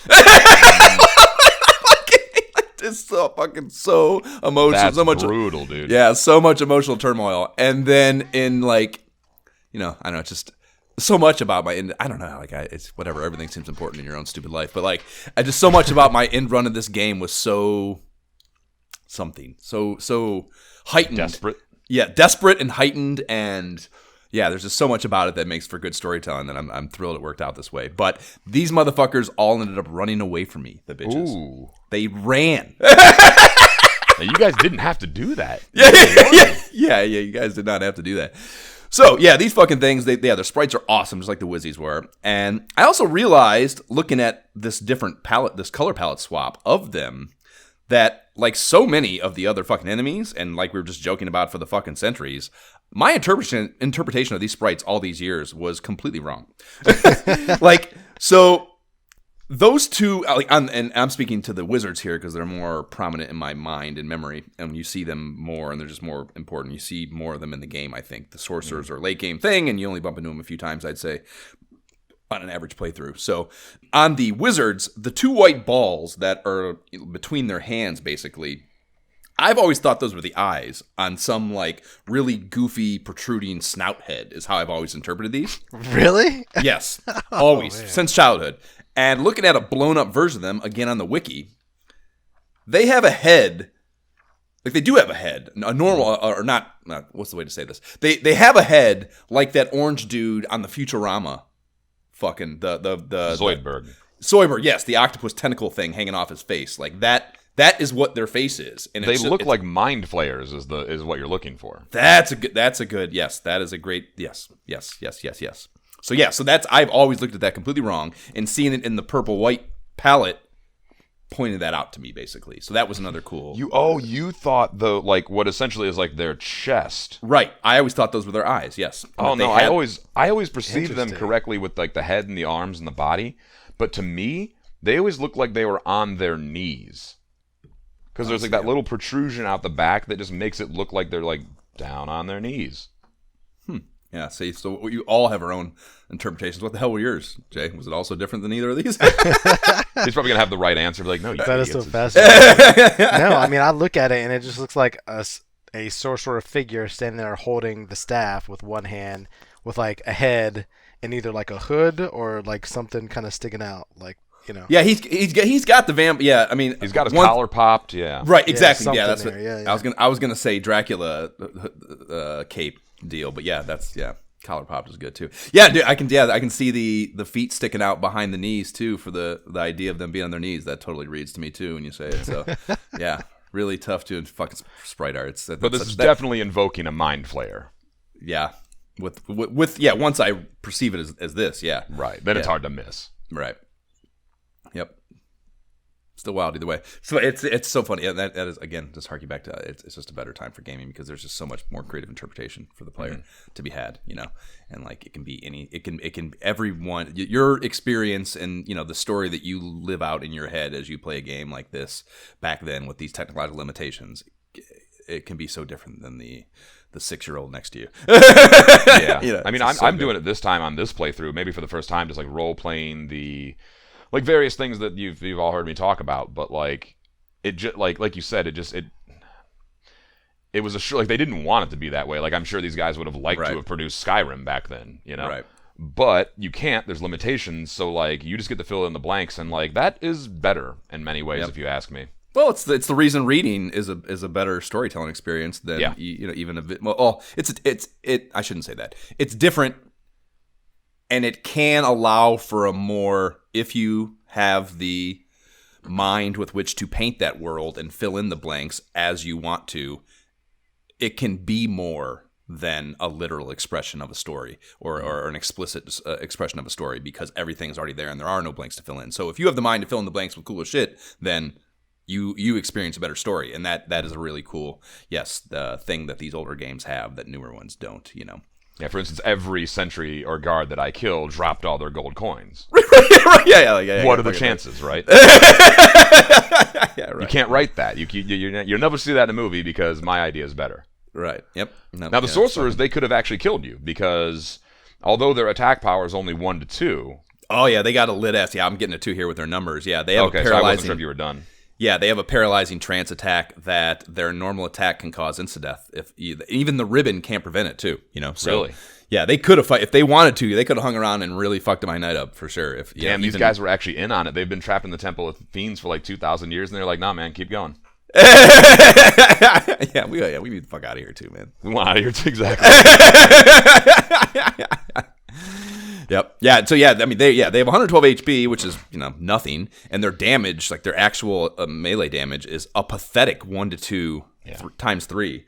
But yes, they have this trance attack that can just fucking vape you, you know. So risky, high risk, high reward. High risk, right. Low reward. Yeah, right. Yeah. Yeah, they award, speaking of award, they award 999 gold. That's a fun number. And then 822 experience. But you don't get that if they run from you. Jab, what's your number 2? I picked it's from the Temple of Fiends, and it caused a lot of consternation. Worm. Those are fucked, yeah. That whole family is brutal. They're fucking assholes. Always. Picked it for 2 reasons. One, I was unable to run from it. It probably... Yep. You can't run from any of them. The earlier ones you can't run from either. Running from is fucking borderline impossible. I don't vividly remember. ran from the worms regularly. In the Temple of Fiends?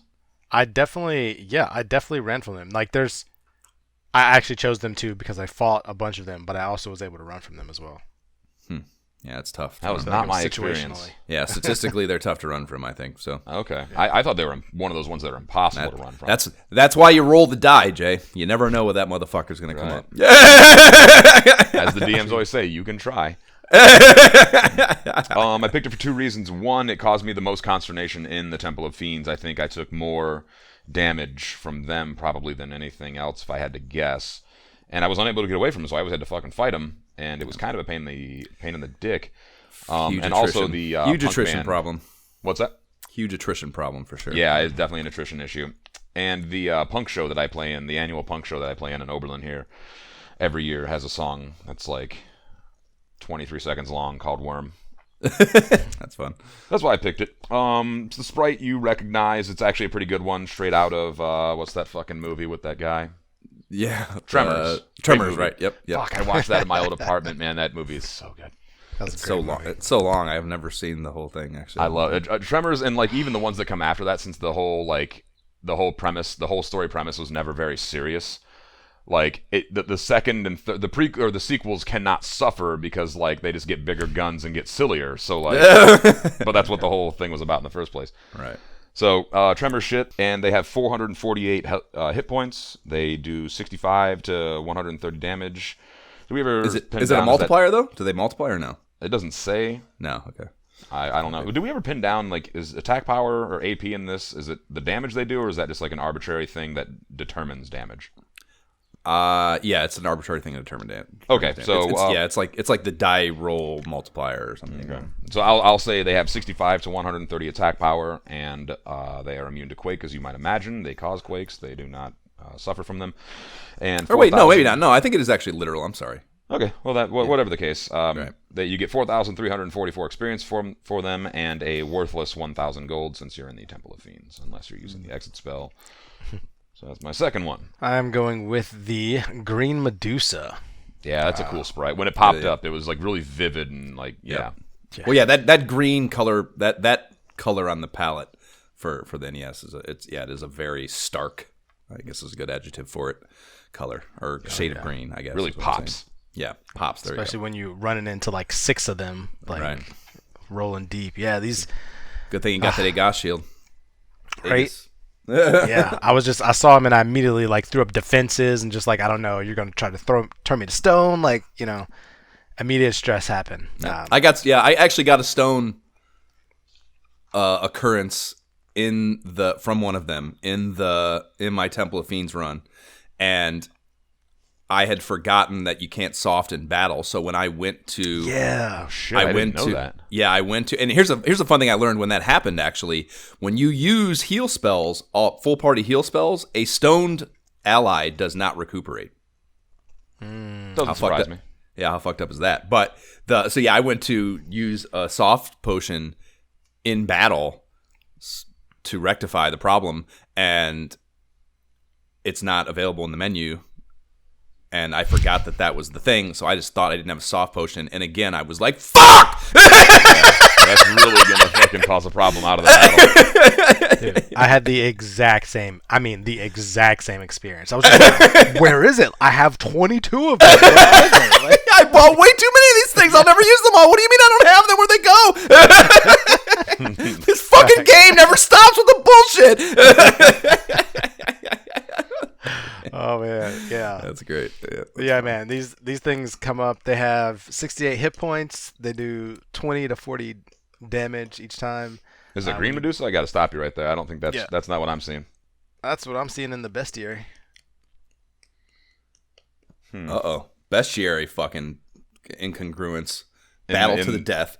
In the guide, it's different. It's considerably different. That's why I stopped you too. What does it say in the guide? Green Medusa, it says 96 hit points. 11 to 22 attack power. And next to that it says SN. I can't remember. Oh, is that just abbreviation for stone? Probably, yeah. Maybe. 1,218 experience, the same amount of gold, and they can glance for a stone attack. Yeah, I mean the XP and gold that's the same. That's in the bestiary, but hit points and damage, that's completely different. Either way, they're a pain to see in big groups in the freaking temple. And Speaking of things I ran from. Yeah, yeah. They also pair up with, what the fuck do they pair up with? Sometimes they're with something too. Oh, they were always with something else, like 2 or 3. I forgot what they were with though. Yeah, I can't remember either. But yeah, it's rock goals, or They might be Iron Evil Golems, Man or maybe? something, because I freaking hated them also. Was it a Jamira? Jamiroquai? Was it Jamiroquai? What's a Jameer? Yeah, I don't know. I can't remember. But yeah, with the stone thing was saddening for sure when that happened to me, no doubt. Word. Okay. My second one is the Manticores, and the reason I chose these is they were my saving grace while grinding Mirage, so I thought I'd give them their just due with the Bestiary Anal Tap here.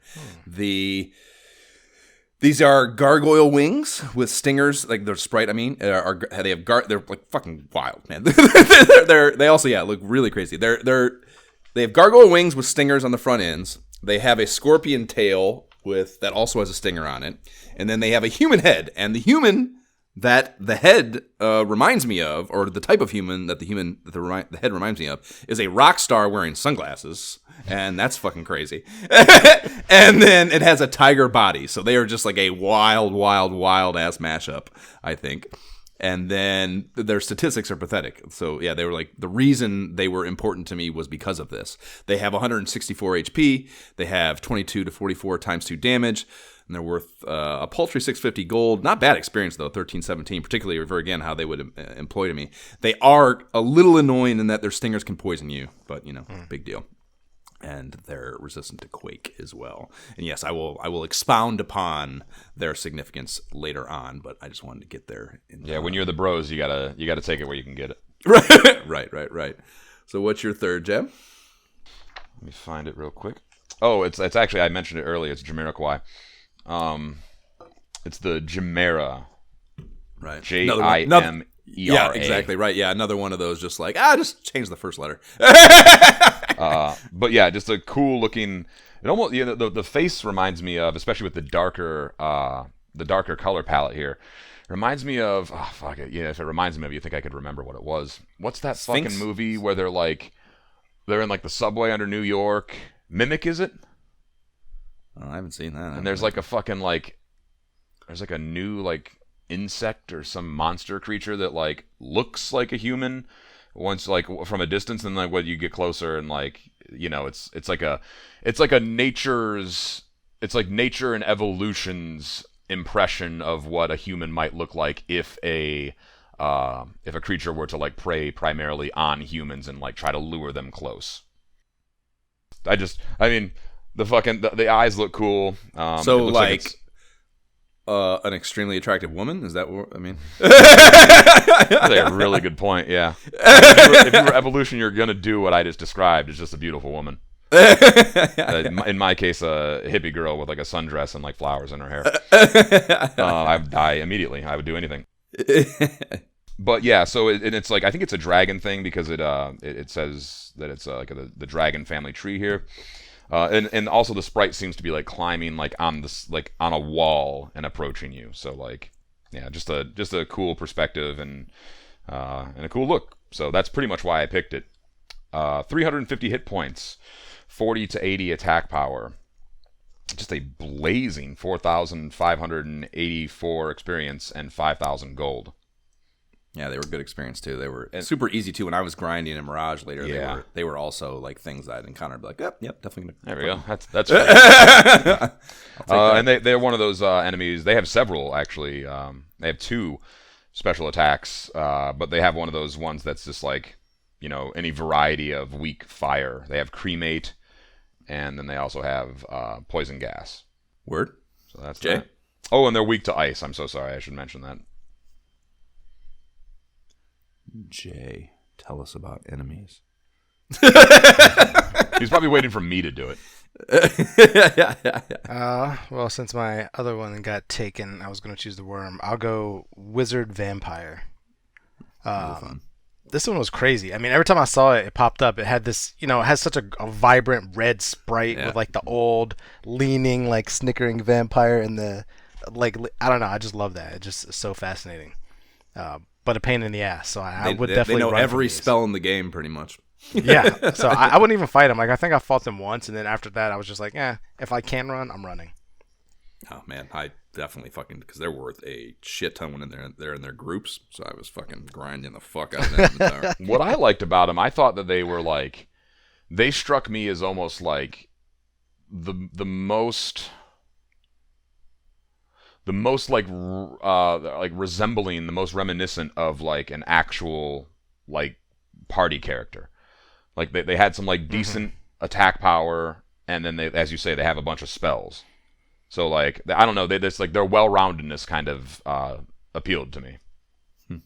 The way that they could damage you or engage in a battle, I should say. The first thing you said there about how they resemble a party member is an interesting choice of words, because that speaks a lot to what my third choice is. Okay. So nice unintentional transition there, Jeb. You're welcome. Hold on. As soon as Jay is finished rifling off his... I'm not stealing multiple of these from him. As yeah. You didn't give us the stats. You didn't give us the stats, yeah.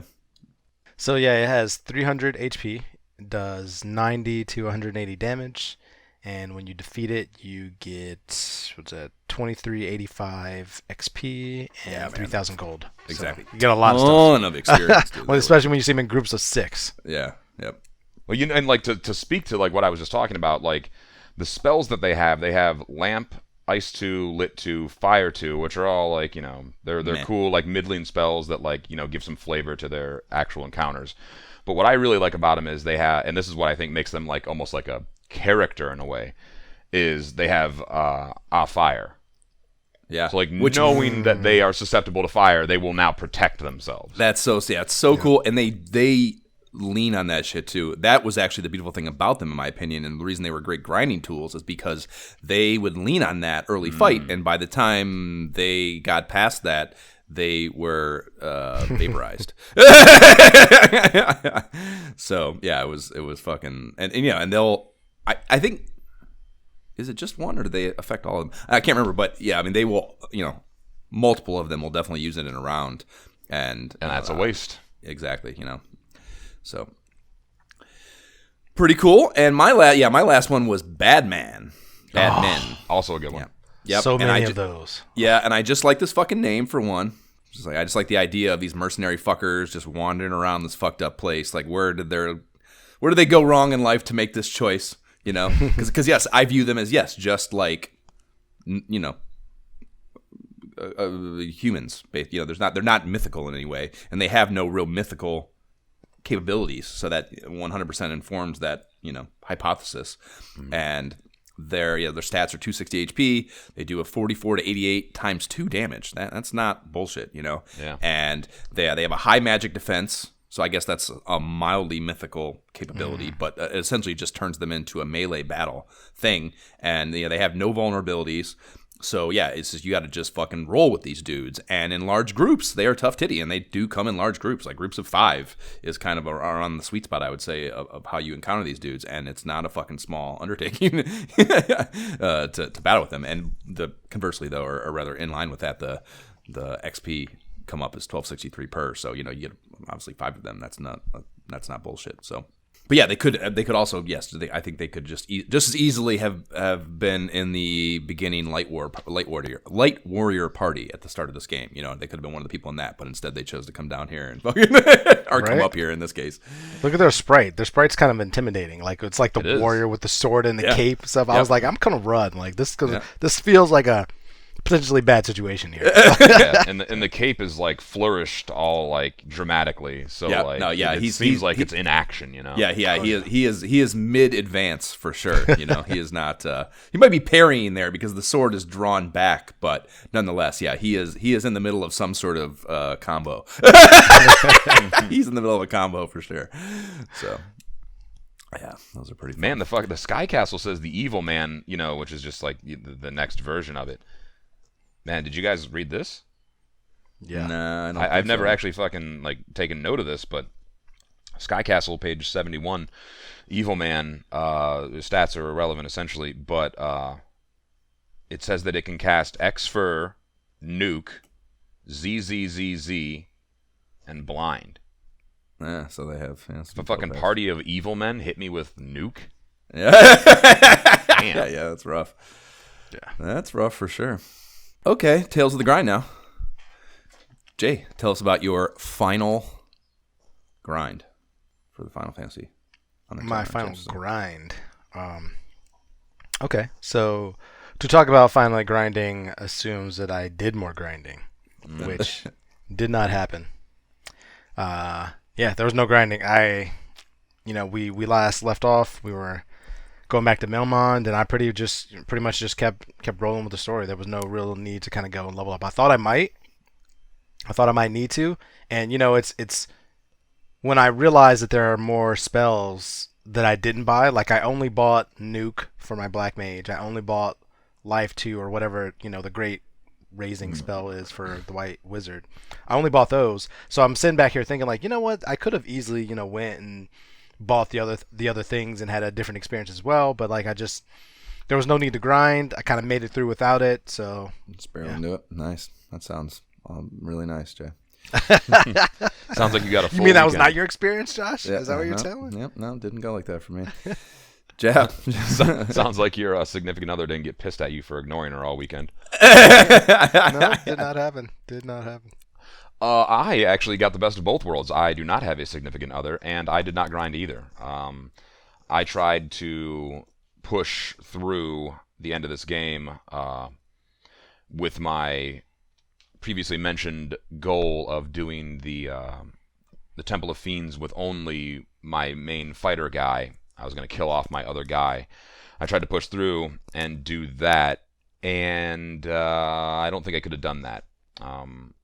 We're getting a little bit into it now, but I had to keep the Red Mage on all the way to the Chaos Battle. So I did not grind. I got a couple levels going through the Temple of Fiends, but nope, no grinding, and you'll see that in the screenshot. Okay. Again, I went up a little bit, but I did not go out of my way for it. Word. Yeah, I popped up to 33 while going through Mirage the first time for the Tiamat run, and I was like 33. That's pretty high. Should be all right. Should be all right with the worst characters in the game. Okay, cool.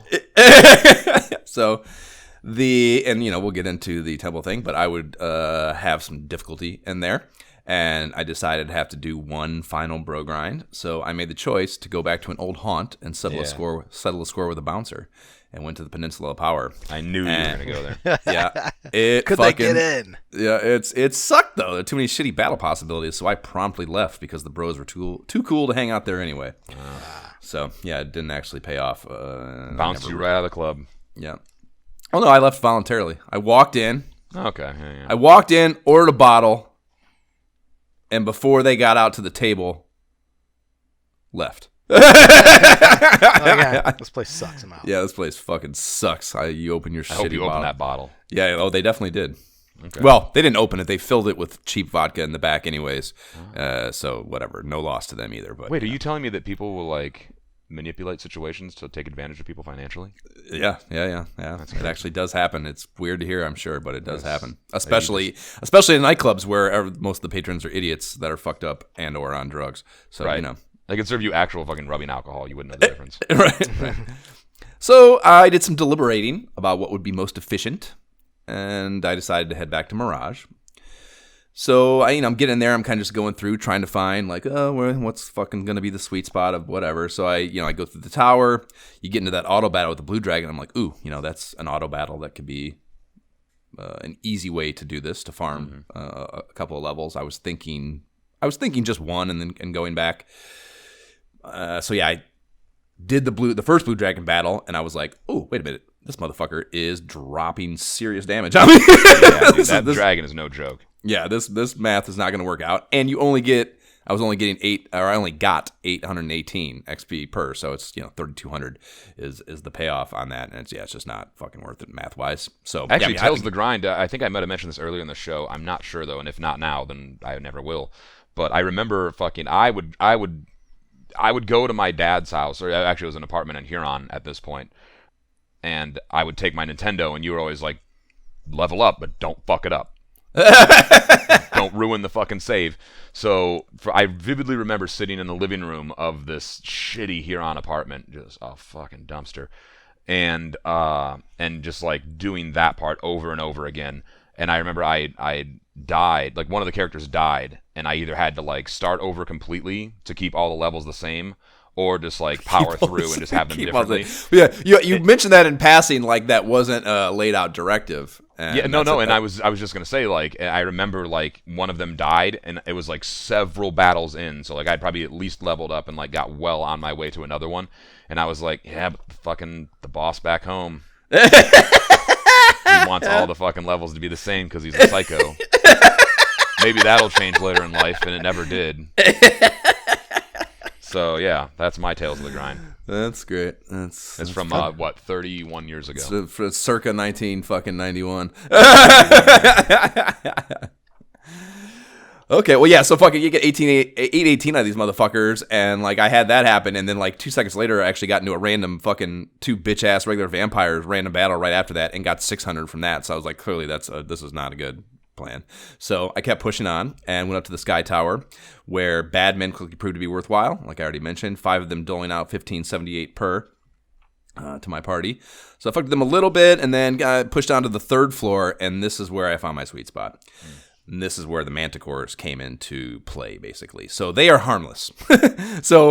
And you get into a lot of battles of 2 or 3 of them. So I would just waste all but one of them very quickly. One turn would accomplish that, whether they're 2 or 3 in the battle. So I could do that, and then I could do my 3 heal item cheese on them with Todd playing with his cute gold bracelet to pass the time to heal all the way up without burning any potions. So very good math there, obviously.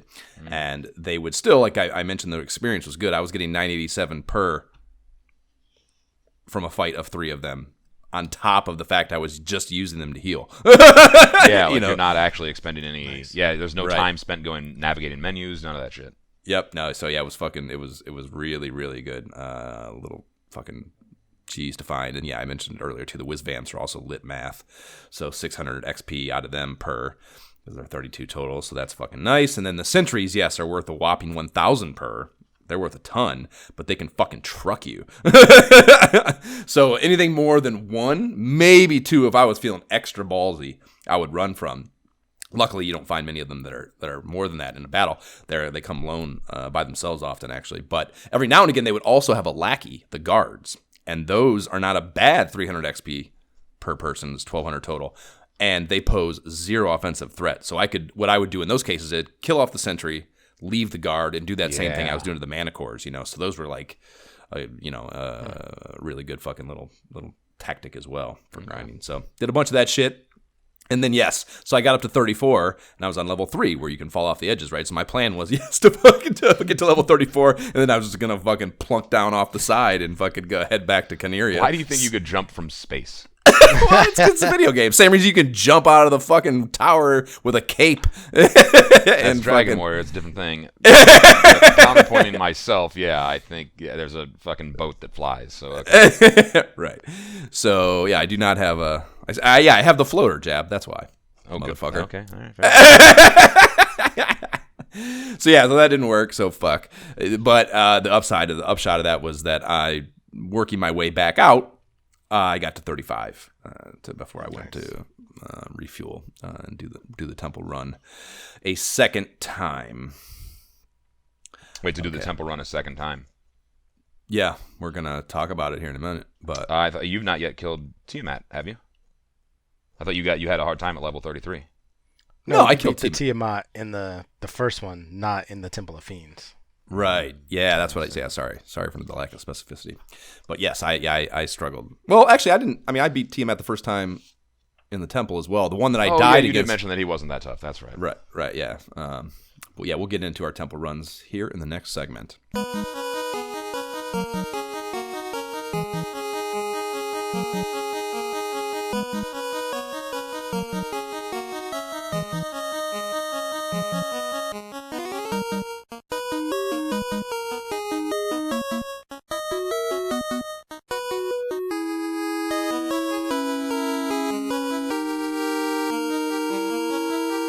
Dwarf Cave.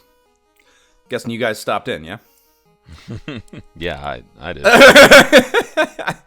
So I didn't even write down. What is the? We gotta. I guess we gotta Google it because I didn't go, so I couldn't write it down. What is the copy when you get the fucking sword? I can't believe I didn't think to look this up. Oh my god. Oh man, I feel like it wasn't. I expected more from the copy, and it was just kind of like, oh okay. Like I don't remember what it was exactly, but it was something to the effect of adamant. Oh. here's something for you, free of charge. Something like that. I was like, oh. And I was kind of waiting. I'm like, do I talk to him again? Like, what is it? And I just kind of looked at my inventory. I was like, oh, okay. All right, let's go. Word. Yeah, so you go down, and there's the ever so long ago, we encountered the blacksmith is in the northern room there. Yep.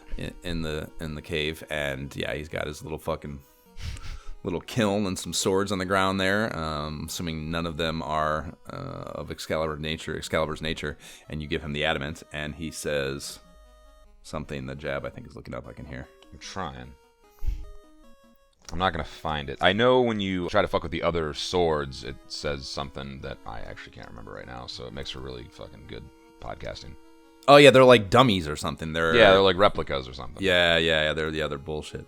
That's why you can't pick, that's why you don't want to pick them up. It tries to tell you that you don't want them. Something. I'm not finding them on the Google here. I am finding lots of pictures of Final Fantasy Tactics, which oh my god, fucking one of the best games ever made. No one's gonna listen to me about it because no one ever fucking listens to me. But Final Fantasy Tactics is incredible. We should play that too. I bet I can find it here. Hold on. Well, here's the fucking great news. The guide here has come through. Nice. Does it have a screenshot of it? Yeah. So page 72 of the strategy guide says. So you go to the blacksmith in question, and he says, "Adamant. Now let me make the sword for you. ... Here, the best work I've ever done. It is my gift." Nice. So that's what he said to these motherfuckers. Did not say to me. And then it's out. That's all you can do there. There's no celebration or anything else to be had in the dwarf cave. So if you paid attention when looking out that window in the sky tower, you will be thinking to go to the Temple of Fiends. And Jay, you said that you did not know this. Did you instinctively, or not instinctively, but did you ascertain that was the next stop after lighting up that orb? Yeah, absolutely. I mean, because that's what they said, throughout that window. Because I was thinking the same thing too, like up in the tower, that I was going to see like a screen of something. But when they just explained, hey, something converges on the Temple of Fiends, I was like, all right, I guess that's where I'm going next. And then, I was planning to go there next anyway. And then as going through the strategy guide, it's like, oh, go back to Crescent Lake. So I was like, what are those? Oh, I didn't do that. Say? God damn it. I didn't do that. What did you go talk to him? Yeah, that was fascinating too, because I wouldn't have done that. I would have just went to the Temple of Fiends and finished the game. But only because the strategy guy said, like, oh, they go talk to them. I went and talked to them. They said to do that. God, they tell you to check back in, and I didn't do it. I've never. Well, so they told us that, remember, and then I did go and check back in after Carrie, because they told you to come in after Carrie. You were supposed to go back and talk to him, and I did, and they didn't fucking say anything, so I didn't think to go do it this time, motherfucker. So okay, so what they say? I mean, they kind of filled in the whole story. They were kind of just like, each person, as they do in the past, says a little more than the last one, right. And they basically were just kind of like, yes, now you can go to the Temple of Fiends and take them out. Like 2,000 years, they explain that it's like a time loop. Like 2,000 years ago, this happened. You got to go. And they capitalize time loop. It's so weird. They capitalize and hyphenate time loop. It's so weird. It's all it's in the in-game copy too. It's it's super weird that they capitalize that. Like it's. So, after talking trademark time loop. Like that's fucking fuck off. Yeah, I mean it's like they have all the knowledge now. They like unlocked it. Like, all right, now you're worthy to hear all the full story. Here it is. Right. Go there. Yeah, like I'm trying to save the world, man. Maybe you could fill me in from the fucking get go. Right. Knowledge is power, bitch. Knowing is half the battle. Fucking G.I. Joe even knows that. Jesus Christ. Okay, so Temple of Fiends Revisited. This is where you go, and it's it'll be a point throughout this little talk here, or this little stretch here, but the bookendedness, you're coming back to where you started. It's fucking beautiful. It's just a beautiful, beautiful thing, the way this game is structured.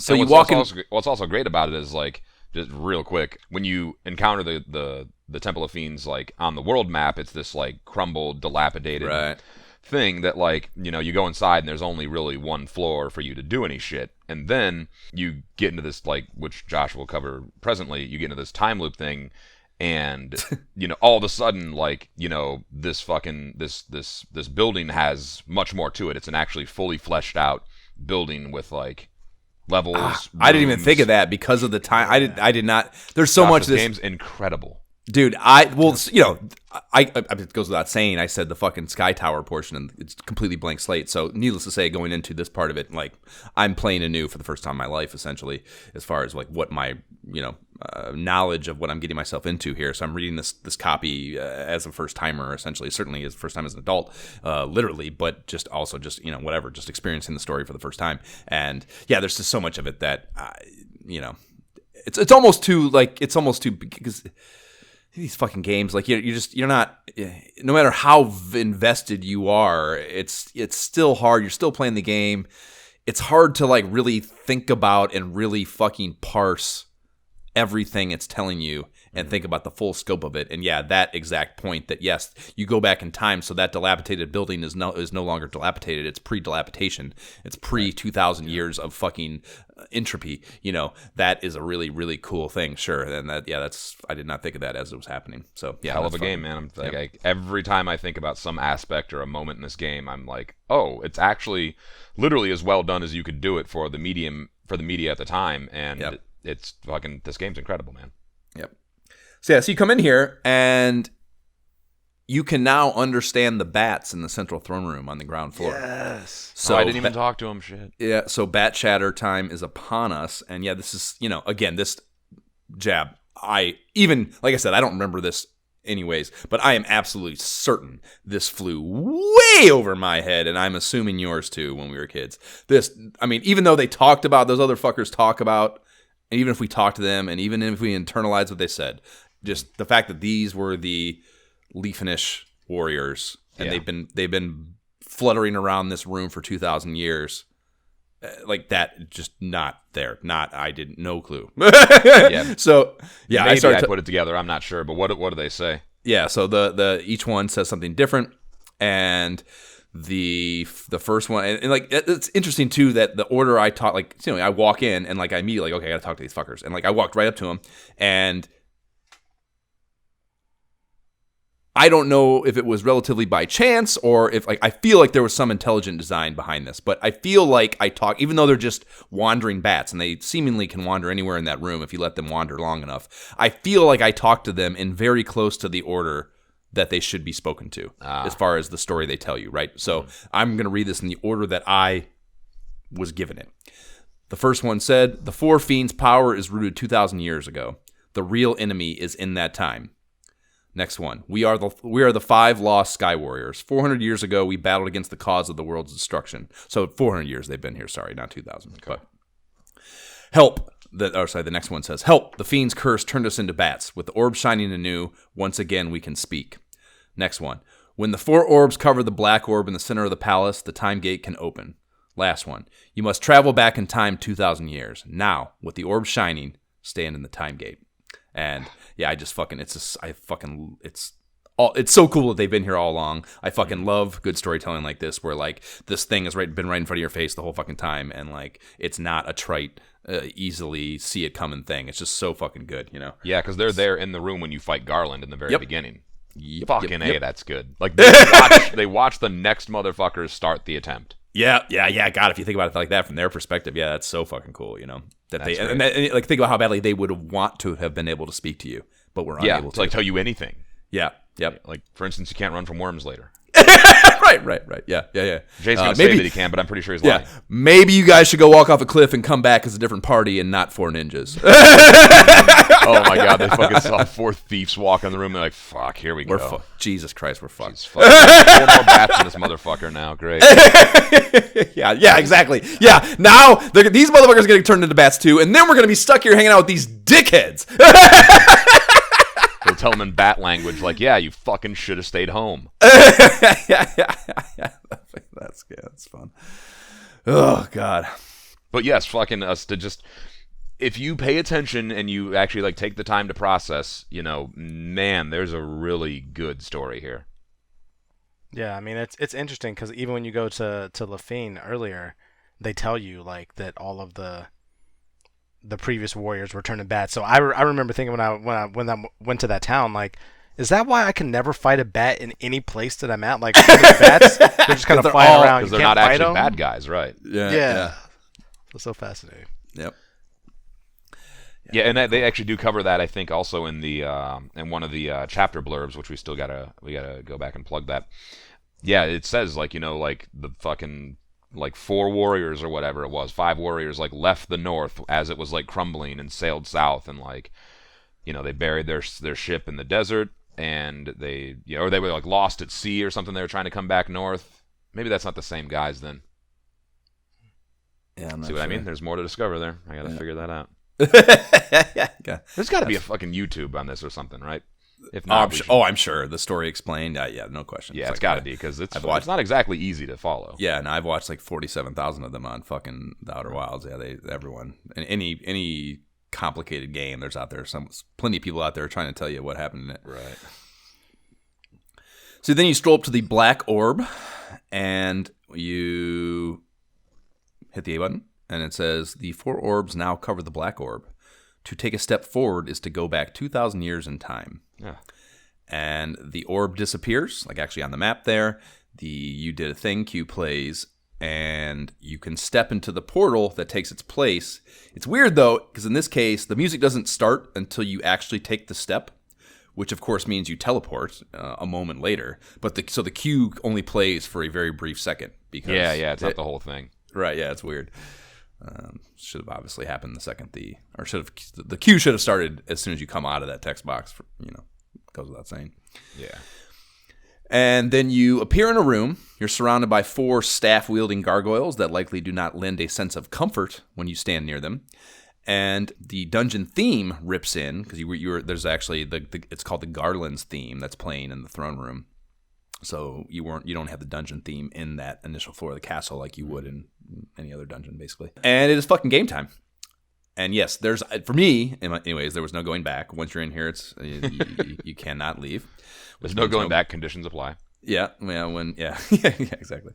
Yeah, so there's no grinding in here for me, which was a bummer because I would have loved to have done that when I was thinking like, where should I grind? I was like, I actually did it. I went and tested it to make sure to see if I could grind in here, and yeah, there's no going back. So the aesthetic is of the game's castle variety here, so like, yes, again, like the fact that I wrote that down lends itself to the fact that like, it was not thinking of the fact that I was going into this exact same castle 2,000 years ago. I was just going into a dungeon, so it's or a castle anyways. I mean, I don't know. It's like somewhere in limbo between the two. Like, I was not thinking like, yes, of course this would be just like a castle, because it is a castle. You're in the Temple of Fiends. But I don't know. It was significant to me that it still had a very castle-y vibe, I guess. And it is it's like a really messy, I would say, maze. A lot of that shit, not linear, where you're going up a stair or going up a floor, coming down a floor, trying to fucking figure out your way. Like, I need to get down to this part of that floor, so I got to go up there, come back down over there, that kind of deal. So there's a bunch of that shit to find your way through it. And my very first random battle here was 3 frost dragons. So I was like, and those fuckers are actually everywhere on the first floor. They're fucking tough too. Yeah, they're everywhere. So yeah, the very first random battle, I was like, fuck, man. Yeah, it was immediately presented itself as this is going to be a challenge. And yes, there's also worms here. There's green medusas, chimeras, gas dragons as well here, even here on the first floor. So it's a fucking uphill battle right away. Yeah, well, I guess what was maybe Jay in particular, talk to me about your kind of finding your way to that throne room. Was it a lot of wandering, or did you fucking... Yeah, it was tough, man. Like, the first thing to note is that even though you guys both talked about having 99 heal potions this entire game, I never did that. And it was only when I got to the Sky Castle and I had like 60 potions and went through all of them that I was like, okay, I'm bringing 99 to the Temple of Fiends. It was only at that point when I was like, maybe those guys have been playing this game for 30 years and know what they're talking about. I'm just saying I never needed it before then. It was just kind of like I've never once needed that many amount of potions, but I needed it this time. And you don't own a fucking auto potion buying machine like I do, so I understand. Or a little brother. Yeah, the same thing. Yeah. Hey, I was not going to switch up the gameplay and switch to the NES Advantage at this late stage of the game. I'm keeping true to what I've been going. Okay. But I mean, yeah, it's funny because like obviously the strategy guide here does not give you like, hey, go this way, go that way. You're kind of just figuring out. And so it's funny. I actually really made it through the first few floors pretty quickly. Like I just instinctively went the right direction and it's kind of like, oh, here's Lich, you know. But then after that, I kind of got lost and wandered back and forth for a while. Like, why do I keep going out? The lower floors below because basically, so yeah, you have to go up. Really, is what you're doing. Yeah. You're going up to the throne room. You find like a throne room looking deal. It's got a stone slab in the place of the throne and a couple of chests on each side. Like I said, it's got 110 gold in them between the two. It's like 45 and 65, I think, which is fucking hilarious. Yeah, they put that here. It's insulting, but I guess if less insulting if you think of the fact that you have exit. Most parties have an exit spell, and that's 110 gold that Jay could have went and bought that fucking spell that he wanted with. So but yes, to me it was like. Is it 110 gold, or are we talking like 110k?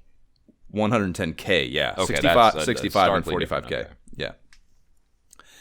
And yeah, in that same room, there's a Phantom. There's an auto battle, and this thing is it's of the Eye family, that shit stain that you might recall from the Ice Cave, and they are it's not a shit stain. That's where I leveled, dude. That is the best leveling fucking point in the game. I thought about using him, but I can't exit. So I mean, so I'm fucked. Yeah, so I wasn't gonna grind and then expect to at the end of my grind go to fucking go to chaos. That was not on my fucking plate, unfortunately. But I can see that, yeah, because it's not because if you're all ribboned up anyways. No special attacks. It can't touch you, dude. Right, yeah. So it's got 360 HP. It's got 120 to 240 damage, which is not bullshit, but it usually leans on those fucking special attacks. It has all of them too. It has stop, zap, transfer, brack, rub, hold, mute, slow. So yeah, it's got all the special attack spells essentially. Oh yeah, it did something to level one of my dudes at first, and I was just kind of like, "What the fuck just happened?" Like I thought it was like a little weak enemy, and then all of a sudden, like somebody went down, and I was like, "Oh shit!" Like this whole last part of the game between going up to Tiamat and the Sky Castle and then this was kind of just like optimization for me. It was kind of like, all right, I finally got my last pro ring. All right, equipping that. Like I finally got my last ribbon, equipping that. Like, oh, I got to get, just like upgrading and figuring out like what is going on. Because I wasn't grinding, but it just seemed like, all right, I'm not optimal. Like I got to figure out what that is. Yep. They had the weapon application for sure. Yeah. Yeah. Or weapon and armor. And yeah, so it's also undead, so you can fire it up if you want. So that's a nice little fucking caveat to him as well. But yeah, I just dusted the fucker off. I think it tried one of its bullshit things on me at XXX or some shit, and fucking ended up Connor stepped in. Yeah, and fucking leveled him. Yeah, so it did literally 0 damage to me. They still needed crits though to really cut into it, so it did have a little bit of that boss vibe going on with it, where the bros struggle. And yeah, the fucking gold, and then so you walk up to the stone plate, and it says, "There's a stone plate on the floor. You sent something evil?" So I think it's the exact same copy from the Earth Cave. So Earth Cave vibes here. Oh yeah. So that led to me trying the rod first. The fucking thing. I was like, oh, it must be the rod. It's the same exact copy. But no, you need to play the lute. And the tune plays, revealing a stairway when you do that. And I was really disappointed, actually, that it didn't play a unique song for this. Like the lute, you don't have a new song. It just plays the You Did a Thing tune, I was like, that's such a fucking bummer because it's a music. I mean, the chime, too, same thing. For both of them, it should have had a little something. I understand space was like limited in particular for this card, but that's a bit of a bummer. And then, yes, it's back to the basement, which you can get to from the first floor normally, but it just takes you into a dead end in that huge throne room deal that's down there. So yeah, this is the right It's like a little way. like Castle Ordeals. Like you got to kind of like you'll be on the same floor twice for different reasons. Yeah. Yep. I definitely looped here a bit because I was like, wait a minute, I don't know if I went the wrong direction here or if I thought I was like, I'm going backwards. I didn't really understand it yet. Right. I was like, what is going on? So it actually took me a while. I got to the Phantom pretty quickly, dealt with him, and then it took me a while to get to the Lich from here because I was just kind of confused. Okay. And yes, that Jay points out that from there, going down to the basement, the real shit begins, and it is it's a goddamn boss rush. And I didn't remember, Jay. I did not. That's not. I completely fucking forgot that was part of the process. I did not see a boss rush come in at all. Holy shit, dude. Yeah. And I think they're fucking harder. I don't know. I don't have anything to like support that theory. And in I fact, do. they even list like all the enemies, Kraken, Tiamat. Right, it's just a common enemy in here. Yeah, it's just a I know, common yeah. enemy, and like, yeah, they were. I mean, a couple times I got smoked. If not for save states, like I wouldn't be having this conversation with you guys. Yeah, well, yeah. So yeah, I mean, not only it's worth noting too. Not only is it a boss rush, so you get a floor, and this first level of the basement is the Earth floor essentially, where you'll meet Lich at the end of it. They're also populated by the native enemies to their lairs. So yes, you get the elements on each one. You get those, on the fire level is probably where it's most noticeable because every enemy is red. The Agamas, the fucking red giants, the hyenas, all that shit's in there. So yeah, you get the native enemies, which is obviously those are fucking hard enemies, and even late game, like again is on the attrition thing, like those are a lot of the harder enemies in the game are those elemental focused things. So yeah, Earth was literally popping my ass. Yep. Yeah, they're no bullshit. They all have fucking high HP, and yeah, there's just it's just attrition fucking city. So yeah, and like again, like I said, I didn't see it coming. So like I'm not sure. I can't remember on the first run if I actually got into a fight with an Earth on the way. You have to think you did because if you did, you would know because you can't run. Right. But because I had to come through twice, so I can't. I mean, I definitely did on the second one, or one of them, or the second one for sure. But I can't remember if I did in the first one. Because yeah, you don't have to. Because I never fought any fires elementals. I know for a fact, and I don't think I fought any waters. So you don't have to. You don't have to because they're random encounters. You don't have to battle them. So I may or may not have. Because I felt because when I walked through those up to that stairwell, I wasn't even healed up. I saw the stairwell. I'm like, ooh, get to the next thing. I'll fucking try to do one of my little heal fucking things on the next floor, and I walked into that thing, and Lich popped up, and I was like, fuck. Fuck. I'm not prepared for this. So the bros, yeah, right before you're like, well, at least I don't have to fight all the bosses again. 'Cause we're really not good at that. Yeah. So yeah, exactly. Yeah, it only compounds because these that is easily the biggest chink in these motherfuckers' armor is whatever the fucking math is. They get a lot of fucking bullshit attacks on these things. Yeah, and like the funny thing, like you in that moment, it's not like once you find Lich, like your brain instantly does the math. It's like, oh, they're not just gonna have Lich. right. Yeah, that's not gonna be definitely coming. Yeah, this is not gonna be a one-off fucking thing. Yeah, that is definitely. A lot of realizations popped into my head when that fucker came on the screen, and yeah, I mean the first round too, and I think he did it the second time too. I think that's in the programming because you said they're harder. I think this is an instance or an example of that. That yeah, he used nuke in the first round on both of my fights against him, and yep, same here. Yep, the nuke would kill Todd on my first one, and the way I looked at it, it was like there's just. I mean, I like. It's funny, like when something like that happens. It's funny in hindsight. I didn't realize it's happening to you emotionally as you do it. But like, I'm just a dead man walking. Then, so like, I finished the fight. Like, even though I should have I wanted to just hit reset, but I was like, it was yesterday morning, so I had shit I had to do all day yesterday, and then I had to go to the rap party for this fucking thing I just finished. So like, I'm playing in the morning. My plan was to beat this game in the morning and then go be out the rest of the day and night. And so I'm playing this game at like this is like 12:20 or something. I'm like, I gotta get in the shower at 12:45, and I'm in here, and this happens at like 12:20, and I'm like, fuck. I'm not gonna be able to beat it. I'm not gonna I'm gonna. They just got a lot longer. Yeah, I'm just gonna have to fucking record tomorrow, and I'm not gonna beat it. And like fucking, oh my god, unreal. So like, so I'm like, whatever. Maybe I don't know. The bros are so over OP'd. Maybe I don't know. So like, I keep playing, but it's just like I'm like. You're just going through I'm just literally going through the motions. Like I don't think it was a conscious thing at the time, but like I finished that battle.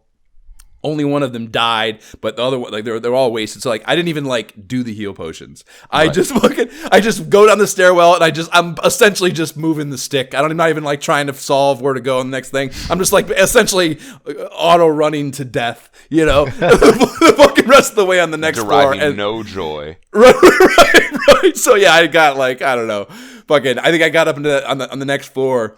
You come out of the stairwell and you kind of do that wraparound. There's like there's a pillar-lined hallway going north that dead ends, right? And I think I got like halfway down that hallway, and another one had died.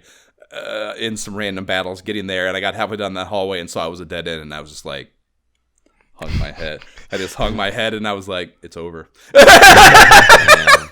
And I just got up, I turned it off, I went and got in the shower, and I wasn't beating this game. That was where I was at emotionally there, and psychologically and emotionally. So that was rough. Yeah, and yeah, that was fucking rough. So yeah, I went out and I fucking ended up doing a little bit. I just I went back and did that quick grind for like 20-30 minutes, and like hoping, I don't know, thinking maybe I'd wake up early today, maybe, and fucking beat this. I don't know, but like I did the grinding, got to 35, and then yes, actually hit the power button and went and got in the shower, and like that was it, you know. So that my first go through was like I was pretty sure that I wasn't gonna be able to do it, basically, that I wasn't gonna beat this fucking game. So it was a little rough. But did you guys? So I'm assuming you both were first timers. Do you have any like mid detours, or should we just go down the fucking rest of the stretch? Yeah. So I had a detour 1, like where it didn't work out, and everything was going smooth for me. Like I took out Lich, and I was like, all right, you got this. You know, I was into the groove. Like I had one person die on the Phantom, so I was like, all right, I only got one more full revive left on my white wizard. You can revive for the rest people. of the game. I'm fucking real that you can revive. What a luxury. Hey, you gotta play smarter than not harder. So yeah, that logic definitely applies to Josh's playthrough. But yeah, everything was going well until I got to the Kraken, and like at this point, I'm using my items, trying to preserve magic, because I'm like, I can't, like, I gotta save everything for chaos, like I gotta save it. But I was metering my fasts on both runs. Yeah. Oh yeah, like I'm just using black and white robes or Thor's hammer like every time as items. But then when I get to the Kraken, I think I forgot to use like A-Lit, and so like he hit somebody with like a 500 hit damage, and I was just sat there like, what? Like what happened? But like he killed them all. He killed everybody. And I was just like, oh, that's rough. Like everything was going so smooth. Like I wasn't even facing opposition. Like how did this happen? It was going so smoothly. I don't understand where it went wrong. It was at this point that I, like, honestly, in our chat, you had just died, and you said, oh, I just died. So I was thinking, like, I guess I'm grinding all day tomorrow, too, because this happened on Friday. I was like, I guess I'm grinding all day tomorrow. But then I was like, well, hold on. Like, everything was going very well until, like, that. Maybe I just forgot to use that, because I'd been using, like, anti-fire or whatever. I was doing debuffs all day. And so I was like, let me just try again. So I just went back to my save state, used A-Lit, and then the next time he attacked, it did, like, 20 damage. I was like, oh, I'm good. And then after that, it was no problem all the way. And then we'll get to chaos later. But yeah, no problems after that on the lead up. Okay.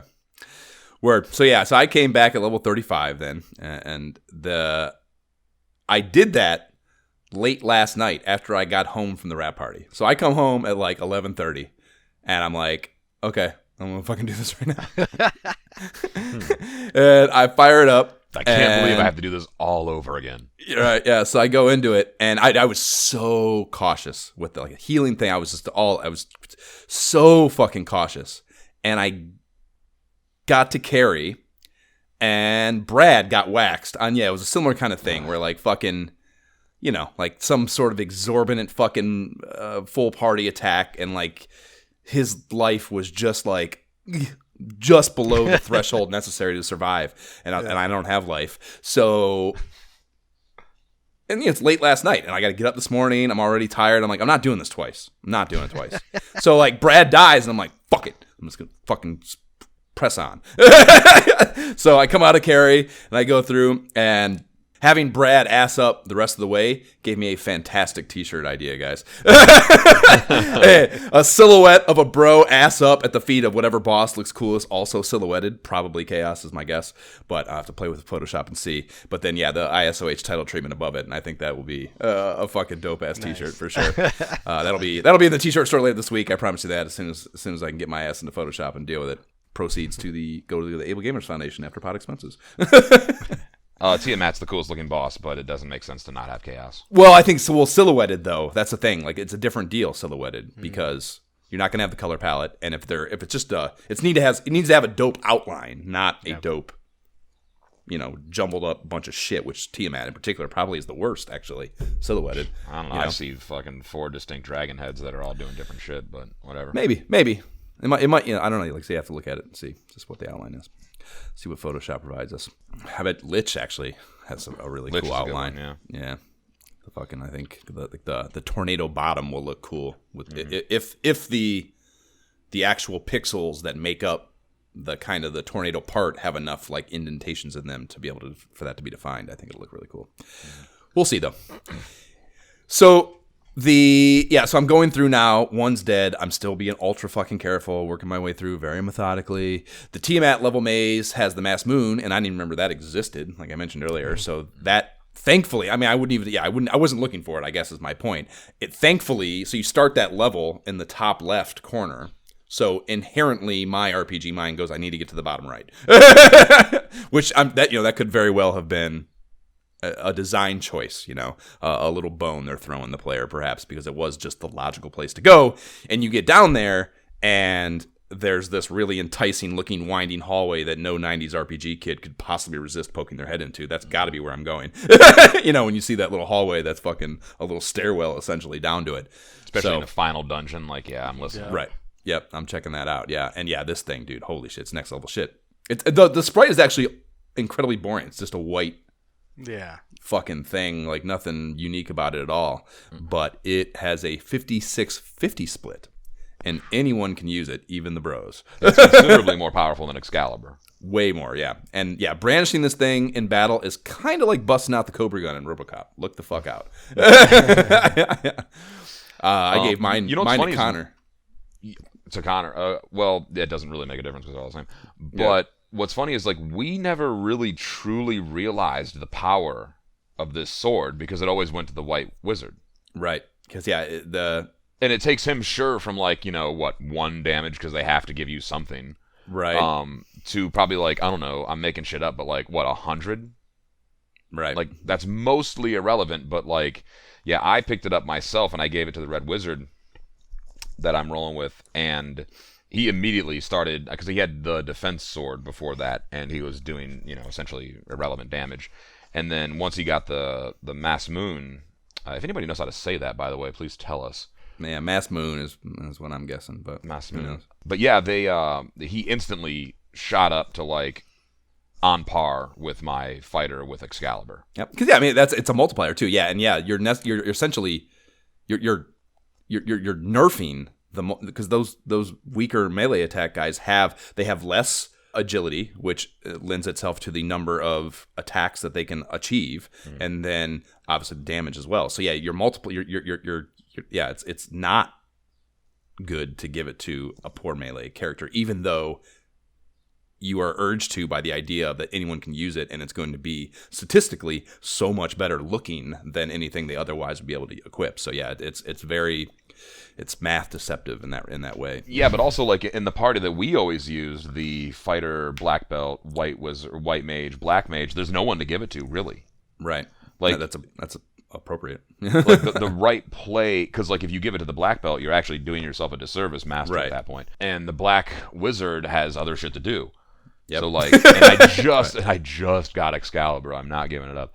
Of course. So to the white wizard it goes. Yep. So yeah, it is definitely most applicable to unorthodox parties, I guess, is maybe the way to. But yeah, if you're rolling in there with if you have an actual party with a red mage or a second fighter or something, yeah, you're a killer now. Yep. And yeah, it was. Immediately discernible. I was oh, this is different. This is really good. Yep. Yeah, Connor is now a different motherfucker for sure. Yeah. The bottom level has a big throne room. After you beat Tiamat there, and I already told you guys my little story about the fucking bumping into the sorcerers and shit. So I had plenty of high drama even getting down here. But you walk into this bottom level, and yes, it has another big throne room. Inside is Garland from the beginning of our quest. So bookends, young storytellers, opening and closing images that match. It makes our idiot human brains think a story has come full circle and gives us closure. And it is a very, very good storytelling tool that very few video games bother to do, and this one did, and it's fucking great. And it just does a great fucking job with the shit. So you walk in, you talk to this dude, and so he's like standing at the end of this little hallway right by the doorway, right? And you walk in, and you talk to him, and he says, "Remember me, Garland? Your puny lot thought it had defeated me, but the four fiends sent me back 2,000 years into the past." So he says that. You come out of the fucking copy, and you again have control of your character, and he takes a step back. Mm-hmm. So then you have to step up to him one more block and talk to him again. And he says, "From here, I sent the four fiends to the future. The fiends will send me back to here, and the time loop will go on. TM, trademark time loop, will go on." And then you come out of that. He takes another step back. You have to advance on him one more step and then talk to him again. And he says, "After 2,000 years, I will be forgotten, and the time loop will close. I will live forever, and you shall meet doom." And guys, I don't know what the fuck he's talking about. I don't know what that means. I'm not quite sure, but I think there's a YouTube video out there that could tell me some really profound and interesting shit. Right. Yeah, even after finishing the game, I have no idea what that means. He says that, and the battle then begins when you hit the button, right? And chaos is the real fucking deal. The battle screen pops up. The sprite is the biggest in the game by far, and oh so badass. Oh, yeah. It's yellow with white and purple accents. And again, like, we played this, Jab, but I'd certainly never pulled up the fucking sprite on my screen and really fucking looked at it, dude. It is a ridiculously cool fucking sprite. It has gargoyle wings. It has dragon legs and tail with skulls for fucking knee pads. Yeah. No joke. I was in the battle last night, and I was like, who gets the great honor of being like his skull knee pads?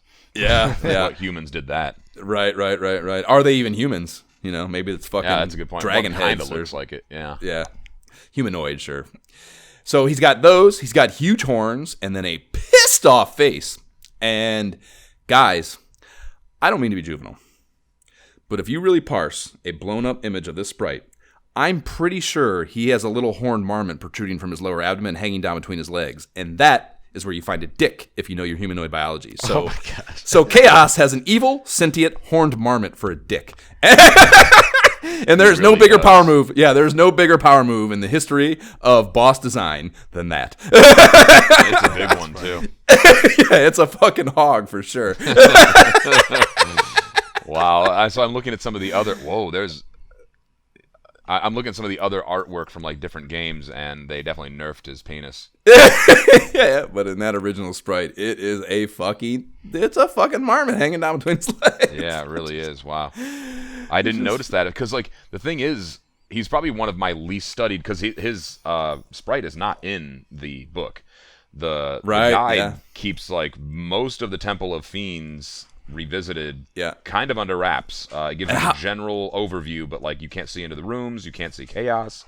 Yeah. How amazing is that even the fucking strategy guide that is like, here's everything. I love Nintendo. I've talked about the MAG episodes. I just fucking love that they're, attention to like, no, motherfucker, get out there and fucking do a little bit yourself. Gotta do something, right? Yep. Yeah. I fucking just love it. It's so fucking good. But yeah, he's like one of the least studied sprites because like once I encounter him, it's on. Like, I'm trying to kill this. I'm not taking a break to look. I'm trying to kill this motherfucker. Yeah, so much drama even though it's funny. Like, even though it's a turn-based thing where you really have no time constraint. You still feel the pressure of being in a time constraint for some reason. Right. Yeah, and you do even on the bestiary chart that comes with the pack-in. Every other you can see the bosses even the element bosses, but the chaos thing, it does have at least some of the stats, if not all of them, but the actual image is just the black silhouette, which is cool. It looks really cool. Yeah, it does. Yeah, exactly. Alluding to the possibility of a t-shirt, it looks pretty dope. Just saying. Yeah. So by the numbers, Chaos by the numbers, he has 2,000 HP. He does 100 to 200 times 2 damage. So we're talking 200 minimum. And you get no gold or XP.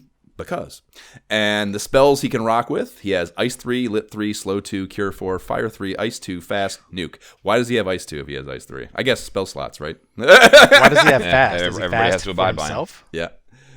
What, say again, Jay? I said, why does he have Fast? Does he use it on himself? Like, that's kind of... Does he? Yeah, he does. Yeah, what do you mean? Why does he have Fast? And how, Jay? And who do you think the bros use it on when all three of them, when I start this battle, every one of them uses it on themselves? That's how that works.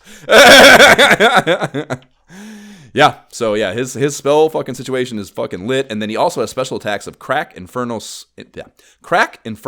Swirl, Tornado. And when I first looked at these, I was like, these must be representative of the elementals, and they kind of are, but weirdly not entirely. The Crack is an earth-based special attack. Inferno is obviously a fire-based one, but Swirl and Tornado are not. Even though Tornado obviously should be air, and you would have assumed Swirl would be water. But it's not, So, yeah, they're not fucking. It's weird to me, I guess. A weird choice. It's probably just a fucking fucked up stats game code thing. Maybe they were supposed to be originally or something. Because what else? Clearly there's 4. They, what I mean? There's just no. It's weird as fuck for them not to be the case. Yeah, it's probably just a programming thing they fucked up. Yeah. And as one maybe would kind of assume, it is vulnerable to nothing. So hike up your bootstraps, soldiers. The shit is going to get deep with this motherfucker. So let us talk about our Chaos battles. Jay, tell us about the first Chaos showdown of your gaming life. Oh, man. Chaos was great. Thankfully, I only had to fight him one time, but I did not think it was going to be that way. Yeah, when that intimidating-ass sprite pops up, it's gotten real. Yeah. Dude, yeah. So I'm still feeling confident, but I'm just kind of like... The last couple floors leading up to this are kind of touch and go. I'm like, should I save it here? Like when I picked up Mass Moon, I'm like, should I save it? I don't want to walk back down here. Oh my god! And I just kept going. But I didn't. I never did. I was like, let me just go. I never save stated until I got to him, and I was like, I guess I'll save it here in case he like whacks me and I need to leave and go like grind someplace and level up. And so I got into him. I'm hitting him. It's it's okay. Like I'm doing 1 damage, and I'm just like, why am I doing 1 damage to this dude? Like what is going on? And then he just freaking, like, my knight is hitting him for, like, 100 damage, 200 damage. He's doing damage. And even my red wizard with Mass Moon is hitting him for, like, 100 from time to time. I'm like, okay. But he just wrecks Doom, my black immediately. And I'm just like, what happened? Like, I don't know what to do here. Because I'm out of revives. Like, I can't even raise him up. He's dead. Like, all right, I guess. That doesn't work in battle anyways, right? Isn't that what we just established? Maybe so. Yeah, maybe so. Either way, I can't raise him, so I'm just I'm screwed. And so I'm just like, well, I guess I'll just continue trying. I think it's over at this point, but I figure, what the hell? I'll just keep trying. He rocks my red wizard and my white wizard down to like single-digit health a couple times. But I'm like using my white robe, my heal staff. I'm like using because I'm out of potions at this point. Used all 99. I'm like just trying to do what I can to like keep everybody alive. Meanwhile, my knight is just like wailing away on him over and over again with Excalibur. And I eked out a victory. Like I was able to just heal my like I said, my red wizard and white wizard had just enough health for me to like keep them alive, like from like 5 health up to like 130 a couple times. And yeah, what black magics were you trying shit on him? Like were you just fucking trying spells? Dude, like, oh fuck, that doesn't work. That doesn't work. That doesn't work. I tried. So since Brack like nuked Tiamat before, like I tried that again on him the second time and it didn't even work. So I was like, ineffective. Right? Ineffective. Yeah. I think I tried. I can't remember what else I tried. I tried something low level. Only like one other black magic skill did I even try on him before he killed me. So it was kind of like my main dude was out the fight the whole time pretty much. And it was just like melee and magic to heal myself to keep it going. And buffs? I was did you try any buffs?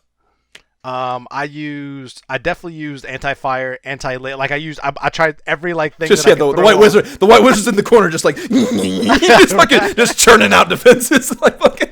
He's like buff. Like that's. I was like, that's what I'm doing. Because that was one. Wait, did you not have wall at this point? Doesn't wall do all that? I never bought wall. Never bought it. Never needed it. So like for me, it was kind of like I needed to spend that first round. Let me cast all my buff stuff because if I don't do that, I'm probably gonna get nuked.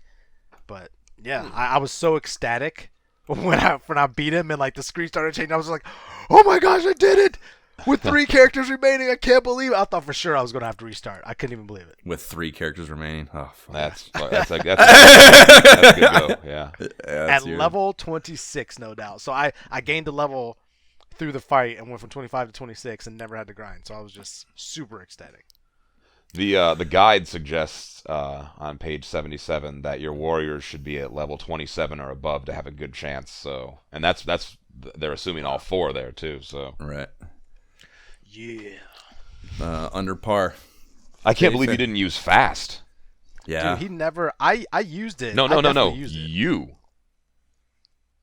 Well, no, I used it. Yeah. Like Okay. My red wizard has fast. So does my black wizard. So even though he was gone, I used my red wizard because a couple times he only got like 1 damage hit out of it, and so I just used him to cast fast a couple times to try to just get.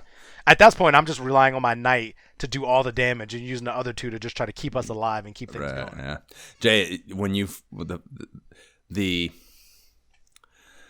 uniqueness that you suggested of only doing 1 damage burned my biscuits to hear you say there. It's like you're like, oh my god, that can happen? Fuck you. Right. Like that happens in every battle with these motherfuckers. Josh like has been imagine my imps fear. Yeah. at 1 damage apiece. Yeah. Okay. Jab, well, you said you had an unexpected turn of events yourself, yeah? Which hasn't happened many times. I had so just getting to chaos was a bit of a grind, and like I tried, as you called it previously, I was fence testing this to see if I can get some sort of different result out of it, and I couldn't. So I would, I'm in the Temple of Fiends now, and I'm like making my way through, probably at this point towards Lich, and I'm taking some damage, and I just like kind of went in there. I was pretty cocky, I would say. It was not confidence because I was wrong. So confidence when you're wrong is cocky. And I went in there with like 67 heal potions, or some shit like that. Wow. And I got just me and my red mage. Fucking the teacher doesn't even follow his own teachings. No, I've played it like 20 fucking times. I got cocky. So I go in there and I'm like, oh, I'll just fucking, like, I should be able to knock this out pretty easily. And getting to chaos was more attrition than I thought it was going to be. So around, I think after carry probably, I was like, I would save state, and then I start making my way towards the thing, which I also, Jay, was just kind of like naturally drawn, I think, just from years of doing it, to the right path. Though I did check a couple times for the, just to confirm as I got closer to chaos, because I was taking so much damage that I wasn't sure I was going to be able to do this. And it wouldn't have been that big of a deal, you just have to load and do it again, but, do it again correctly. But, so I'm making my way toward, and I get to Kraken, smoked me, so I had to, like, start over. I think all the bosses killed me, I think maybe except Carrie. And blah, blah, blah, I get the Mass Moon, I get back to Tiamat.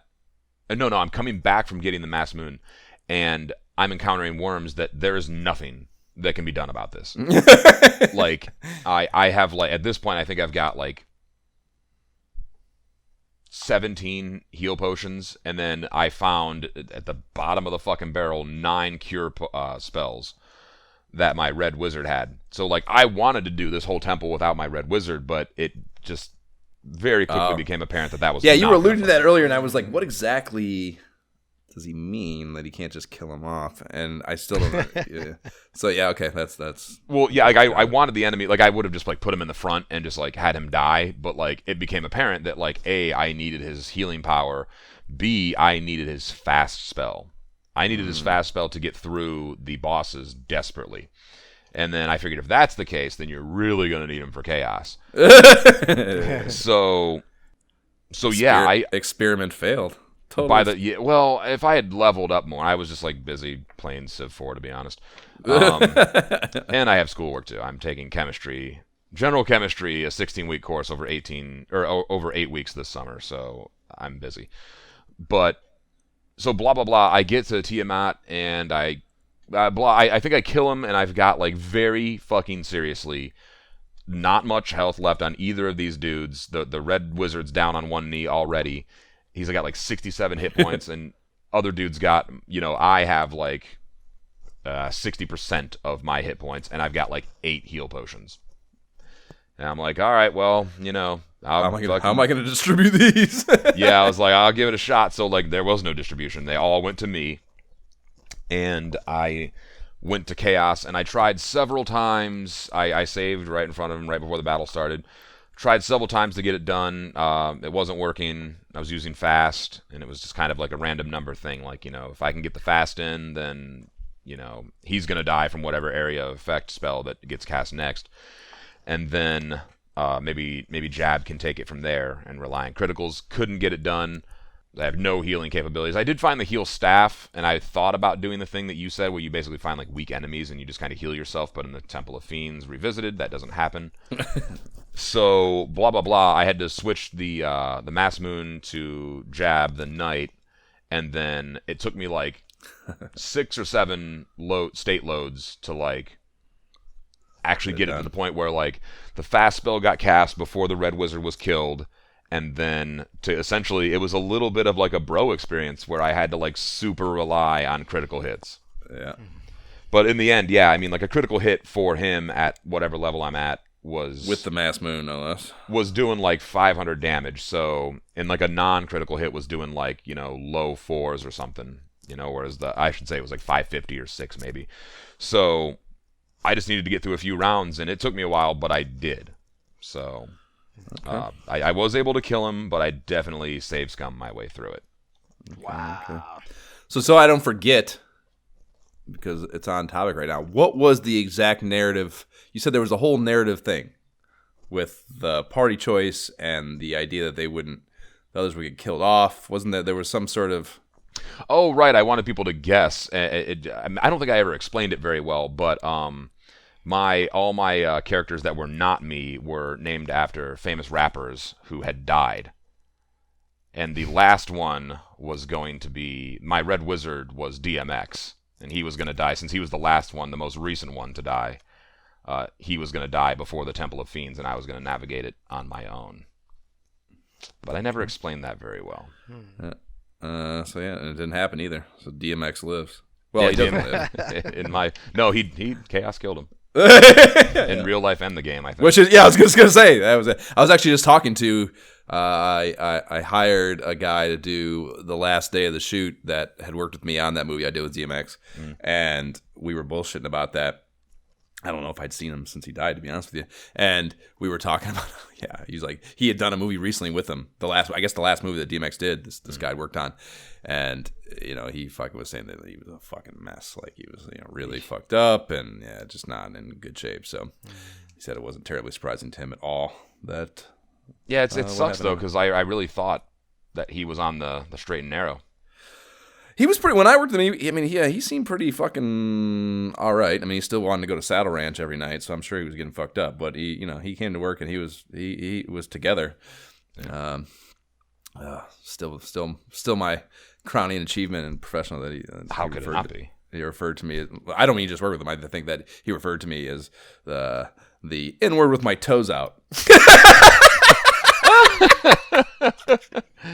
Wow. Yeah, that was great. Because I brought him the wrong sandwich, was it? No, the tacos, the wrong pork tacos. He's like, I can't eat fucking pork. He's like, I can't eat these. They were like, who gave you these? And he's like, the N-word with his toes out. Oh. God. That's like, what was it, Andre Reed down in Nashville? You're like, all right, this is it. Like, I got to go talk to him. And like, no more pictures, dog. Fuck, I'll never get that back. DMX better than Andre Reed because he, even after the taco incident, he was willing to do a picture with Miyagi. So nice. he didn't totally cut me off the way Andre Reed did, the motherfucker. Yeah. Andre Reed's a fucking loser anyways. Not as good as Haywood Jeffries. The numbers would say otherwise. So the bros walked into this shorthanded, as I mentioned. So I don't know how this ended for you, and I'm not convinced that you're going to do this. I wasn't either, I assure you. And so, I walk into this, I'm shorthanded. I genuinely had, honestly, zero faith in my ability. So now you've consolidated equipment. No, because I'm a fucking idiot. So I'll get to that in a moment. So I didn't even do that. So I started with a full round. I go in. I got 3. I got Todd, which is my katana holder. I have Connor, the Mass Moon holder, and I have Jordan. So Jordan is the weakest one. Jordan is the non-ribbon bro. So what's his weapon? Fuck. Irrelevant, apparently. He was the cat claw guy for a long time, but I just upgraded him to something else that was a little better, and I can't remember what the fuck it was. I'll page back and see if I can Sunsword? find it. Bane Sword, maybe? I think that actually is it. I think it was the Bane Sword. Yes, I think it is the Bane Sword. I think that's what I gave him. Okay. So, so that's the weapon set I'm working with here. And Jordan, doesn't have the ribbon. Todd is the low defense person because I left him with what the fuck was it? I gave him a heal helmet instead of a fourth thing, so he could use that and be able to do the heal thing. So this is not the optimal 3, I guess is what I'm getting at here. Jordan is definitely the one I don't want. If anyone's gonna die, I'd like Jordan to die first, which is why he was always last in my party set. So I got those 3 to work with here. So I start the round, the first full round with all fast self casts, and got to work chipping away. Right, that's my only option is to melee here. So this motherfucker starts with a nice 3, and thankfully, that's a pretty benign thing. Even with the non-ribbon person, even with the non-ribbon Jordan, I mean, it was only doing like $50. I'm like, ooh, maybe this isn't as, again, Jab, like we talked about, maybe this isn't as bad as I remember. Like fucking, whatever. There was a difference though, and it immediately occurred to me that yes, I should have moved the ribbon off of Brad's cold dead bro corpse and onto Jordan without, before I got in here, but it did not fucking occur to me. And it was too late for that. No going back. And I'm not a fucking save state boy here, so I'm not just bumping back and changing that. So I'm hit 1 real quick and I'm just rolling with it as is. So yeah, the Mass Moon is the only good thing I had going for me, man. Connor was trucking that motherfucker for like 250 to 350 a pop with the fast spell on him. Todd, even with the goddamn katana, had a 5 hit for 5 damage at one point. So yeah, dude, it was. It wasn't always that pathetic from he and Jordan, but they were essentially of very little help. It was just Connor with the Mass Moon. How long can this motherfucker stay alive? Am I lucky enough for him to stay alive to get to the fucking end of this thing? Right. So, yeah, we battled. Chaos just keeps busting out his various ass-whooping sticks on these motherfuckers. Jordan would drop after a couple rounds. Then Todd. And now it's just Connor holding strong as Todd falls with like 400-something HP, right? And Chaos sees his defiance. He cocks his head, not unlike Miyagi does, and took action. He does on the next round after Todd drops, he does a normal attack that drops a 300 burger on my man. 121 HP left, right? Staggers to one knee, Connor.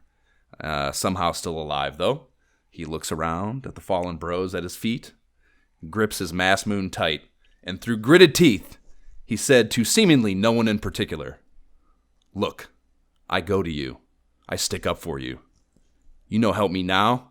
I say, fuck you, Jobu. I do it myself." And he hauls back and he cracked that motherfucker on what surely would have been his last chance to do so, dude. There's no way he was surviving another round. And terminated. Oh. Dude, Nice. I audibly gasped. It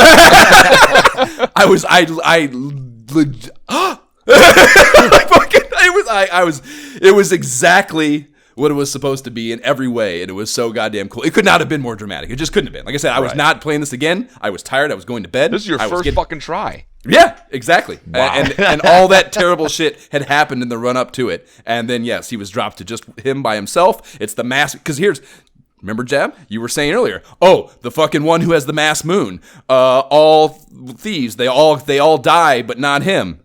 Oh, it is possible, Jab. It happened to me.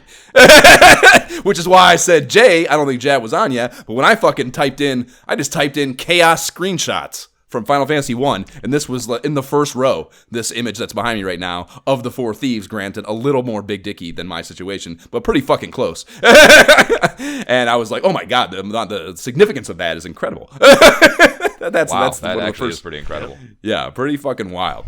Because what's funny is you might not have, do you think you would have tried again? No, I was going to bed. No, I mean, would you have tried today? I mean, it took me. I got up at fucking 7:30. I had 2 more hours of fucking notes to do to get on and do this fucking podcast. Right. We wouldn't have started till fucking 3 p.m. if I'd have had to do that. So yeah, I mean, I don't know. No, I was convinced yourself that you couldn't have done it. I certainly not in the time frame I would have had. What my plan was, no joke, was to walk in and do this podcast, blow your guys' fucking minds by telling you I hadn't done it, and I would have done it after the fact because this is not all about making a podcast for me. This is about the experience of it too. You've come this far, right? Right, exactly. Yeah, I would have finished it after the fact, but it obviously would have made for a very different podcast, and I wouldn't have been able to work in a major league. Fuck you, Joe Boo. Quote, and it wouldn't have been nearly as fun, cool, or significant. And yeah, it just worked out, I think, perfectly. It was fucking amazing to me. And yeah, very fucking cool though. Very Hell cool. But yeah, I was ready. I was 1000% prepared to not do it, to fail. You know, I've also just decided right now that I've been having a hard time coming up with my 5th favorite movie for my top 5, and why wouldn't it be Major League? That's such a fucking good movie. So it's officially number 5 now. Okay, copy. It's the greatest movie, greatest comedy ever written. It is a really good movie, and is it Renee Russo? Yes, she's so fucking hot. Yeah, she's a good-looking girl for sure. But yeah, the cast, unreal. Fucking the jokes are. I mean, just like when they're fucking going to the when they're like in the very beginning of the movie, they're like just getting they're trying to get the team together, just scraping the bottom of the barrel, and they're like, this guy's dead. The cutaways to those, that's so good. That's such an incredible, that's what I mean, the writing is so fucking good. But yes, those random cutaways to, the construction guys, the fucking, the dudes of the paper, and then the foreign groundskeepers is just so fucking good, dude. That is so brilliant. And it's done, again, just you're talking about like storytelling tools, like, that is their B story. Yeah. I guess it's kind of a C story because you have Jake and you have Charlie's situations are kind of the main stories you're working through, or not Charlie, Wild Thing. What's his actual name in the fucking movie? Rick Vaughn. Rick Vaughn, right? So yeah, those are the two main stories. So the progression of those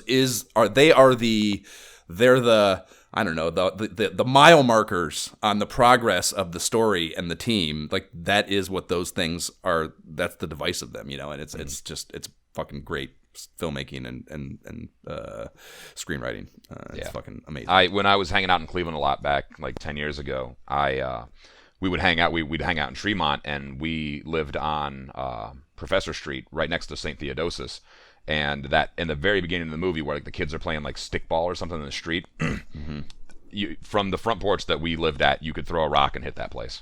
Yeah, that's it was right fucking there. Yep, the externals all there. With the exception of the stadium, that was filmed in Milwaukee. Yeah. Fun fact for random movie trivia, but yeah, it's great. And the thing is, like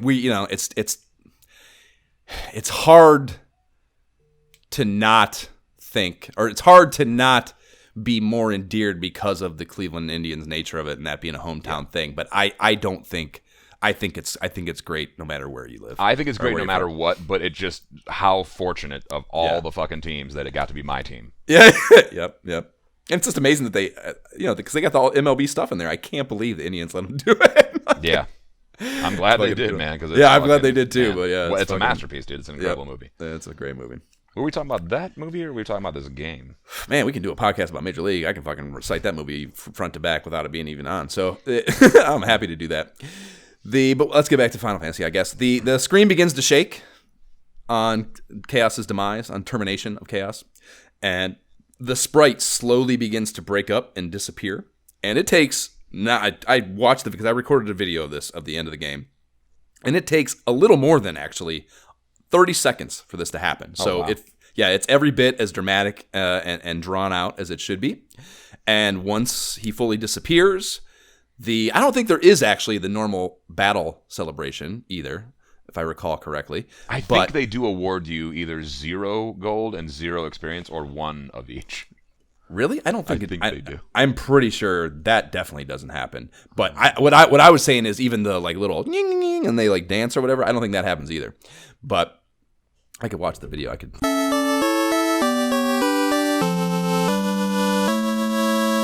Nope. They don't get up. It doesn't. You don't get any text copy at all.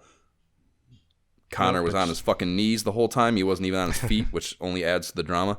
And Yeah, so that's what happens, and then it cuts from that to black. You get 3 more seconds of further dramatic pause, and then some beautiful fucking pixel art of a wooded ocean bay with clouds peppering a blue sky fade in, and a new music track swells.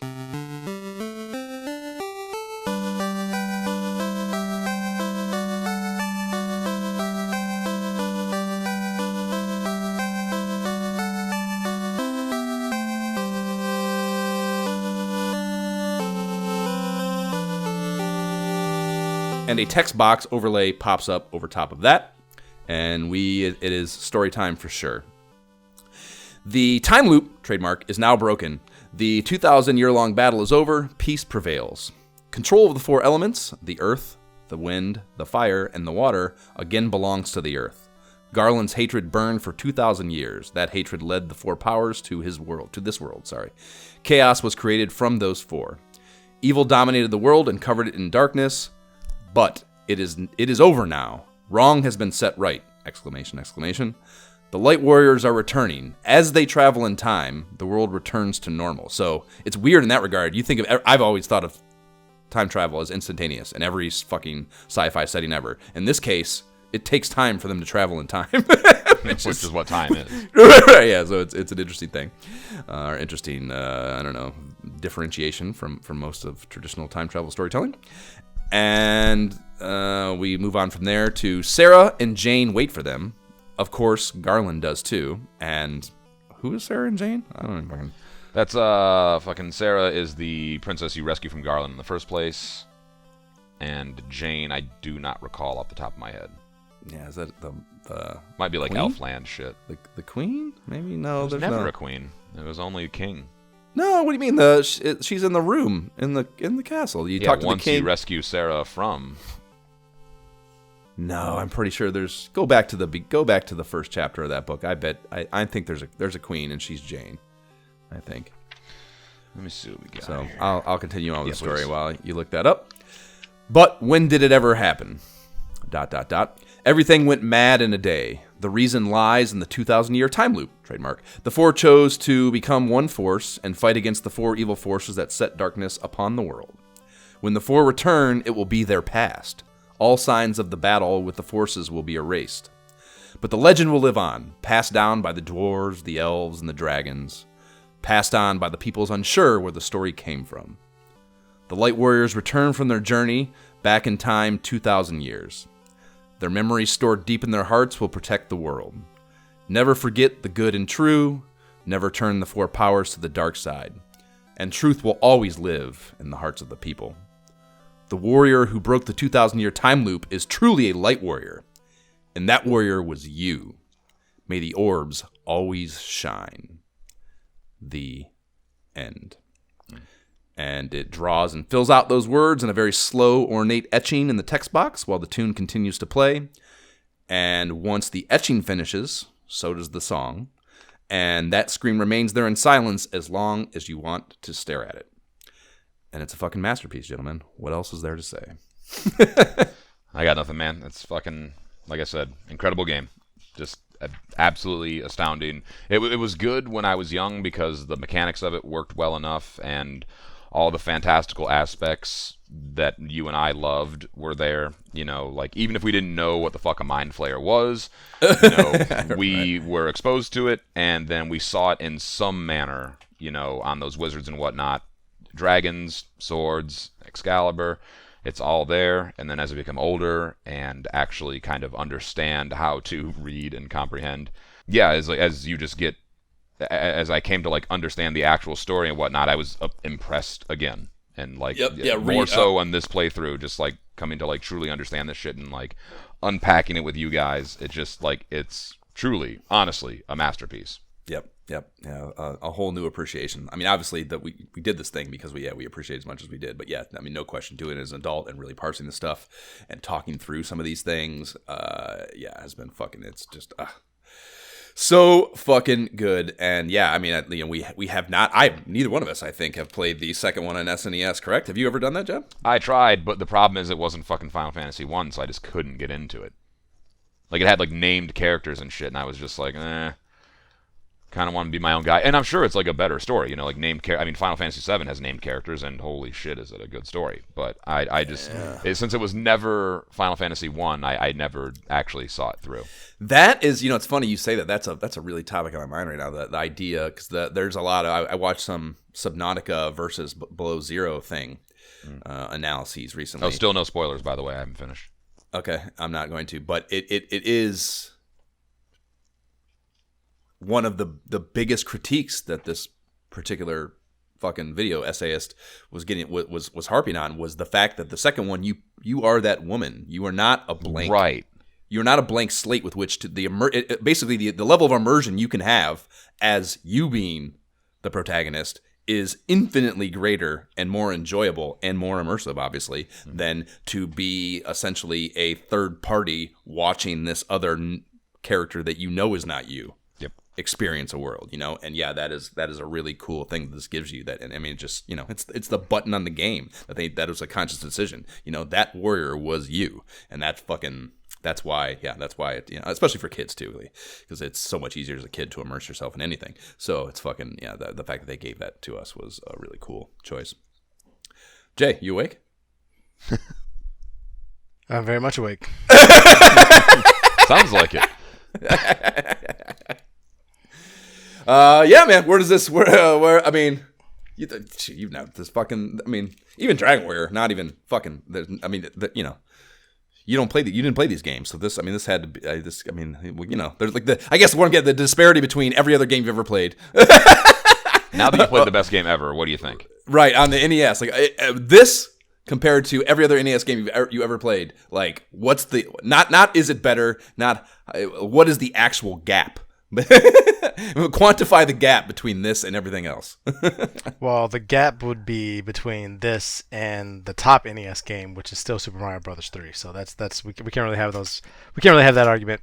But I will say, like, playing Dragon Warrior was really fun. Just that whole genre. We already talked about that. And so coming into this, I wasn't really sure what to expect, and the story is so all over the place. Like, we got robots. Like, obviously, as you're going through it, like, it kind of made sense. Like, all right, these people are going to think about robots. They're thinking they're aliens, but they're really just people that were here, whatever. So you kind of get it as you're going along. But it doesn't really tie together.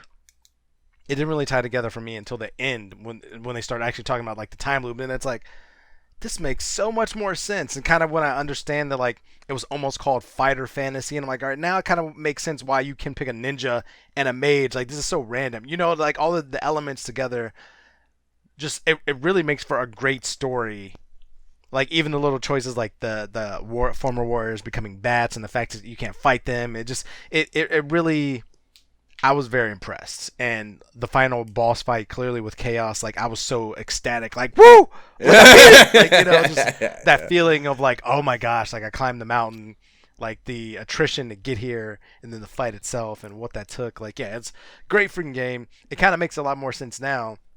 We've talked about it in the past when I've seen Courtney and other people play some later Final Fantasies. I'm like, this is fantasy, it's got robot elements, I don't understand what's going on here, but, like, after playing this one all the way through, I'm like, I could see how, like, this could move on and, like, branch out into all other fantastical elements. So it was a great game. Great game. Yeah, I mean, going through this, like, I kind of wanted to have, like, I still don't exactly know if I get I don't know. Like, I get it. Like, so Garland, let's talk through it. So Garland exists 2,000 years ago, right? I mean, he did exist 2,000 years ago. He did exist 2,000 years ago. Right. And when did the shit start? Has shit been bad for 2,000 years? Well, I think it's a loop, so, like, where's the circle start? Right. I think. So is it a loop? Is it a loop that has been going for 2,000 years, and we don't? The people living in the loop, other than him, are unaware? Are they 400-year cycles? Is that the thing? We're looking at 5 loops of 400 years. Is that what we're talking about here? I don't fully have it all mapped out, because I thought, it's funny, I didn't actually talk to the bats in the place of them, so I never heard, like, oh, we're the Light Warriors. I assumed that my party, was those same light warriors who did this before, and we were just looping back continuously. You know, I'm Well, just I like, think they we're were repeating it. light warriors from the past, so like this is not the first time we've had to solve this problem, or first attempt to solve this problem. So they right. So attempted to be 400 light years. warriors. Yeah. So I think it is. I think it is 400-year loops then, and it's the 2,000-year time loop is 5 of those, I guess. Yeah. I think that's what that means. Yeah, they were the last round of motherfuckers, and they're still here. But where are the other ones then? You know, if that's the case, if we've done this three times previous, where are those? Maybe dead. And I was wondering also. I was wondering also if there was like. Oh man, I gotta watch a video on this or something because I can't remember exactly where I got this from, so I can't cite my sources. But I was wondering if the 4 light warriors then became the 4 fiends. And then like another light warrior group had to like rise up and then take them down, which leads them to the Temple of Fiends Revisited, which leads to them becoming the fucking fiends. That's an interesting story. That's an interesting theory, rather. If it's not the fucking way they wrote it, they should have, because that's a good idea. Yeah, yeah. Okay, I like that as a theory. But Well, that, I mean, so does that happen? Because the thing is, we have 3 windows then or 3 loops, not 4. If there were 4 prior to these bat fuckers, then definitely. And like so what does he say? What's the fucking thing he says when he's talking? Because he says something about this, about his actual plan here. So remember me, Garland, your pina, but the 4 fiends sent me back 2,000 years into the past. So he's going back 2,000 years. So he's not going back each time. He's living. He only goes back this 2000 this what would be the 5th one if our theory holds true. Then he's only going back on the full 2,000 years. From here, I sent the 4 fiends into the future. The fiends will send me back to here, and the time loop will go on. I don't get it. After 2,000 years, I will be forgotten, and the time loop will close. I will live forever, and you shall meet doom. Yeah, man, I don't know what any of that means. I don't know what any of that means. I didn't quite follow that one either. I'm just like I kind of took it the same way that if you guys watch like the Loki series and Marvel and stuff, I'm kind of like, I'm taking this that like people think they're going to defeat him. Really, he's just going to get sent back and like start the loop over again and try again. Like that's the way I took it. Like even if you think you're defeating me, they're going to send me back, and I'm going to take over and try again, and maybe I'll battle you differently, so that you know what I mean, so that I'll never lose, type of thing. That's the way I took it. I didn't try to math it out the sequence. I'm like, it's fantasy. It's fine. I mean, it's funny because like as much as I sing the praises of this game, like I obviously still don't understand it. But yeah, I was more impressed this time, and I think I'm going to finally pull the trigger and try to find a video where somebody smarter than me actually explains it. Yeah, and that person definitely exists out there. To be honest with you, it'll probably be posted on our Facebook page, and inside of 48 hours, we will have an explanation. Yeah, there's going to be people listening when it comes out, and they're just like, "You idiots!" yeah. Oh man, okay. Status update. Jay, how did Doom finish out before Chaos fucking laid waste to him? He walked in the room, saw Chaos, and died. Pretty much. I almost sent a status update of my fighter and said my knight just because Doom died. But he was doing well. I mean, like I said, leveled up to level 26 during the run up to Chaos. Had over 238,000 experience points, 12 strength, 24 agility, 45 intelligence, 13 vitality, 22 luck. He was swinging 22 damage with his wizard staff, 45% hit percentage, 33 absorb, and 68 evade. Jab? So he was doing all right. Jab, tell us about Jab. So he did have the mass moon at the end, so that necessarily affected the stats more than the leveling up, the paltry leveling up, because he was only level 26 by the end of the game, which you accomplish with 229,433 experience points. He was 12,000 away from another level up. The RPG grind completionist in me will never forgive myself for that. Strength was 45, agility was 28, intelligence 10, vitality 28, and luck 22. His damage was 78. His hit percentage was 135. His absorb was 59, and his evade was 39. Huh. Interesting. So you're both on level 26 then. That's funny. Yeah. Todd was not on level 26. Todd was on level 35. And Todd had 507,737 experience. Ooh, god damn, they all had So that much. XP. Yep. Holy, Well, no, I mean, you could do not all. Not all. Well, effectively. Close, yeah. Jordan and Connor, or Jordan and Brad, maybe, my bottom two, were pretty like a half level behind. So I don't think the two of them probably didn't crack 500K. But yeah, either was fucked either way. Todd's strength, 31. Agility, 39. Intelligence, 22. Vitality, 20. Luck, 49, which sounds like the highest attribute of any of us. So I get that. I get that win. I get that emotional win. Yeah.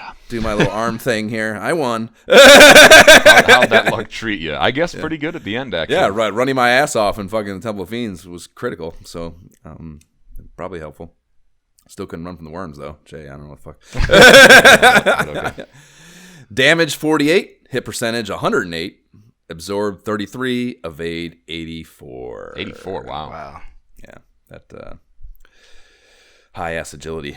Big boost to that. So let's, I guess, flip through ever so quickly and briefly through the final chapter of the strategy guide. And I figured Jab, it's I can't even remember. I think you're actually divided by 3. I think it actually is logical and in the right order for you to be reading the story blurb. But I figure you should be doing it either way. So pages 65 and 66.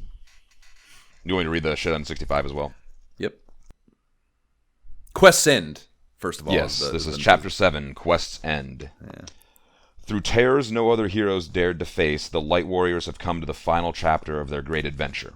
Ahead lies the mystery of the Mirage Tower and the rumors of a castle in the sky. One fiend, the Fiend of the Wind, remains to be tamed. But what will come after that? All will be revealed in time. Is that a little thing they did right there? In time? I think so. Yeah, probably. The Floating Castle.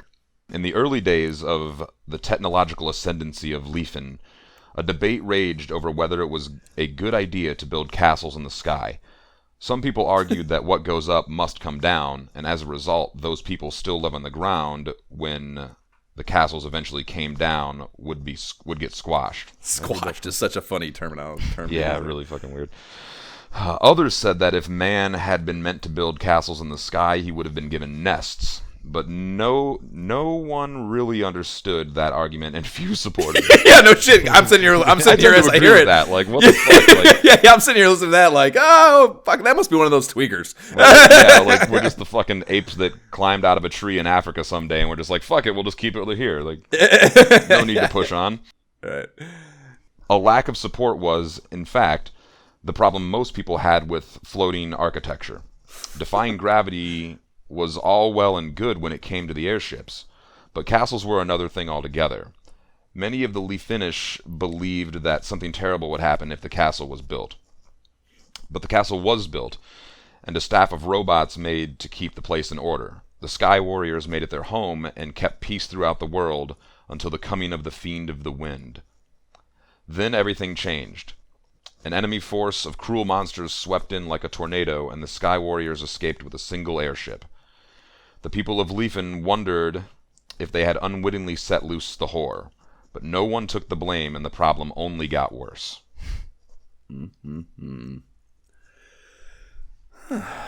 So I was kind of hoping, actually, that this would at least touch on the end, but I guess it does not. Maybe we'll get some copy later that gives us some insight onto our fucking questions. So first they get into Leafin, and the description for Leafin goes, Leafin was once the home of the great civilization of the North. Their language is foreign, but with Dr. Yoon's help you can learn it. Besides a great deal of information, you'll also find a hidden magic shop with 2 potent spells. True fact. They talk about learning your Leafinish, and Tiamat now controls the sky. The fate of the 5. So they cover that shit with the bats. They have the chime here, and what's that on the top there? A sun, I guess? I'm not sure we covered the chime, actually. Not specifically, no. Well, I mentioned that, the guy gave it to us. And oh, did you? I might have missed that part. Yeah, that he's on the right side of the town there, the bottom left, or in the bottom left of the right side of town. But the description for this is only the precise harmonic tones of the chime will open the door to the Mirage Tower. So using sound, the science of sound to lock things up. That's pretty high concept shit. North is very advanced. Yeah. So they go into the Mirage Tower. We get 2 pages on that. And you want to read the description of that, Jay? Rising from the center of the great eastern desert, like a horn of stone, the Mirage Tower is your path to the final fiend, Tiamat, who lives somewhere above in the floating castle of the Leafinish, but the tower itself holds many dangers. True story. Yeah, and in the mass, there's really not much. Visit each robot, battling the blue dragon, beam up to the sky castle. Yeah, not really much cooking there. The Sky Castle. Jap, give us the Sky Castle description here. The first thing you'll notice is that the Sky Castle is obviously a product of high technology, and not just because it's miles above the Earth. Transporters and robots are everywhere, also mainframes. One of the Guardians is high-tech as well, the awesome War Mech. War Mech. Yeah, I would love to have been a fly on the wall in the room where they talked that into existence, you know? Right. Like, it's such a... I know we're getting a little fucking techie here, but it's still left field, you know? Mm-hmm. I would have thought that would have been something that you experienced as like a level 35. Like maybe they're like, all right, if people grind up too much, we got to throw like a little wrinkle in there, you know? But the fact that you didn't see it either, I was like, clearly it was just random then. I don't know. Yeah, it's totally random. No, it's like a... I know, that's why, like, on the Facebook page, the one guy was saying, he's like, I walk back 100 fucking times if I have to. I don't care. Like, I'm not getting out of there without letting that motherfucker survive. It's such a come up too, experience wise too. You can see the incentive if you're OP enough where it's not scary. I was definitely just like, I hope I don't get it. Yeah, I wanted to, but I was kind of on a mission. I had to get the shit done with. Right. Later on page 73, it refers to War Mech's bridge. It says a combat robot called War Mech patrols the bridge that leads to Tiamat's inner sanctum. But your chances of meeting War Mech are slim, just 1 in 64. Yeah. That's cool. That gives you the math. That's fun. Yeah, so if you do have to fight, you want fire and the ice armor. Which I don't think that ice armor works, but a fire actually does work. So yeah. And they have the special item adamant in here. This is described as adamant is an incredibly strong compound used to make Excalibur by a dwarvish blacksmith. And I think it's worth noting, Jab, how wrong you were about calling it an ingot. It is not an ingot. It is just raw materials. It's raw materials. Okay. That's going to be more work, but okay. Has not been refined. That's what the blacksmith's there for, to do the refining, and then also the craftsmanship. We need our laborers to do their jobs, Jab. Window to the world here. I think this is interesting. I want to see what this has to say. A robot invites you to look out over the world from the window. The window reveals an important clue for the end of the game. 4 forces are flowing together into the center of the Temple of Fiends. When it comes time to seek out the master of those 4 elemental forces, the Light Warriors will return to the Temple of Fiends. For more about this, see page 74. And it's just page 74 is titled "Temple of the Fiends Revisited: The Past Becomes the Present." So that's actually interesting. That every other title is just the name of the place, and here they give it this little fucking the past becomes the present. It's like a little extra. Yeah, they want to let you know, remind you what's happening. Like, remember, this is some time travel stuff. Like, right. So the blurb here: the time has come for the Light Warriors to rid the world of the cause of the decay. Only the strongest, maybe strangest too, enemies are in the temple now, including all 4 of the elemental fiends. Another point to remember is that the only way out is to use the exit spells. They put that right at the fucking top. They put that there to hurt me. 30 minutes. Yeah. Return to Crescent Lake. They tell you to do that here. Having sent Tiamat screeching into the void of oblivion, it should become apparent that the game is not yet over. Only the Circle of Sages... it should become apparent, and it does not end, yeah. Only the Circle of Sages in the Crescent Lake know what to do. Speak to them at once and learn about the power that controls the world from 2,000 years in the past. The Temple of Fiends is revealed as a time gate that can be used if the 4 orbs shine. So then we just break into what... Actually, it's surprising to me how exactly of the same layout they all are. I did not really think that as I was walking through them, but yeah, they are all identical. Well, it's the temple 2,000 years ago in its completion, so buildings tend to be pretty uniform. Yep, the towers, right? Yeah, it's got the 4 towers and shit. Yeah, very cool. So yeah, they go through each of the floors, of course, and then so we're going. Yeah, you'll B1. So yeah, get down to the basement, and then like the basement slowly become like the first floor of the basement is still like the castle architecture, the 4 tower deal, and then below that it gets a little wonky. And yeah, I definitely did not go down into those lower to that bottom thing. Floor B2, I got around. No, B2 I did not fuck with. Went straight into that. I mean, you have to. Yeah, you have to go. Not down to the bottom. Right, not down to the bottom. And it doesn't tell you what's there either. So I wonder what's down. That's probably where the katana is, right? Well, actually, I could find this is the fire floor. Let's see here. Yep. Treasures such as the pro ring, pro cape, and katana are also kept here. We blanked out the room interiors to leave more challenge for you. That's fun. So then the floor of the wind. Yes, it's got that weird offshoot there in the bottom right. Thankfully, I wandered to. Or I would have. Yeah, I would. If I wouldn't have found you that. You literally wouldn't have beaten the game. Yeah, I would not have for sure. So God, whoa, thank God. So it gives you that. You go floor of water, floor of wind, and then through this door is the final phantasm, which is a great adjective to use. Well, I guess that's kind of calling it's a noun. Phantasm? Anyways, yeah, it's on the last page there above the really awesome art. And at last, on floor B5 is the ruler of the fiends. Chaos is staggeringly powerful and has virtually every useful magic spell in his bag of tricks. Before entering, you should have full HP and close to full magic. So have 0 attrition. We recommend 0 attrition here at Chaos. Luck plays a big part. True fucking fact. And then yes, the little blurb here above, some pretty dope art, which has the 4 light warriors walking into this dark ass room with this. It looks like a fucking moth. Yeah, it looks like a giant bat or something. Yeah, but I mean, I guess that does not look like chaos. Yeah, the horns are there. It's like that thing. Yeah, that little weird ass thing on top of its head makes it look less imposing. Yeah, it's like a little pink like plant growing out of his head. Yeah. It looks like a. I'm trying to like role play, like tie some sort of like control of nature.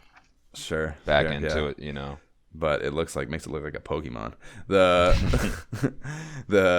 blurb here, it's coming out of flames too. It's coming out of like a pit of fire or something down there at the beginning, or bottom rather. The copy here says your warriors should be level 27 or above to have a good chance against chaos. Even then, your success will be determined by the random spells chaos will use. Use Wall to protect the White Wizard so he can restore HP and fast on all fighting warriors. What does this thing say here? There's no telling what attack Chaos will use. Be prepared for anything. A powerful fighting attack is your best offense, and it should be spread out. The White Wizard should use the Mass Moon. Oh, look at that, Jeb. It's telling you to make the bad choice. But don't let your HP drop. So then we have our summary of events, and it takes you through all the fucking little steps that we I've already covered. The last battle techniques is the great virtue of the Mass Moon is that any one of the light warriors can use it. Since most parties have 2 fighting members and 2 magic users, or 4 bros, whatever, non-magic attacks are limited. Equipped with the Mass Moon, a White Wizard becomes the mighty warrior. Suddenly, it's as if a new member has been added to your ranks. Now you'll be able to cut through the most enemies in a single turn. So yeah, it's just banging you over the head with this fucking bad idea, Jab. So that's why we always did it.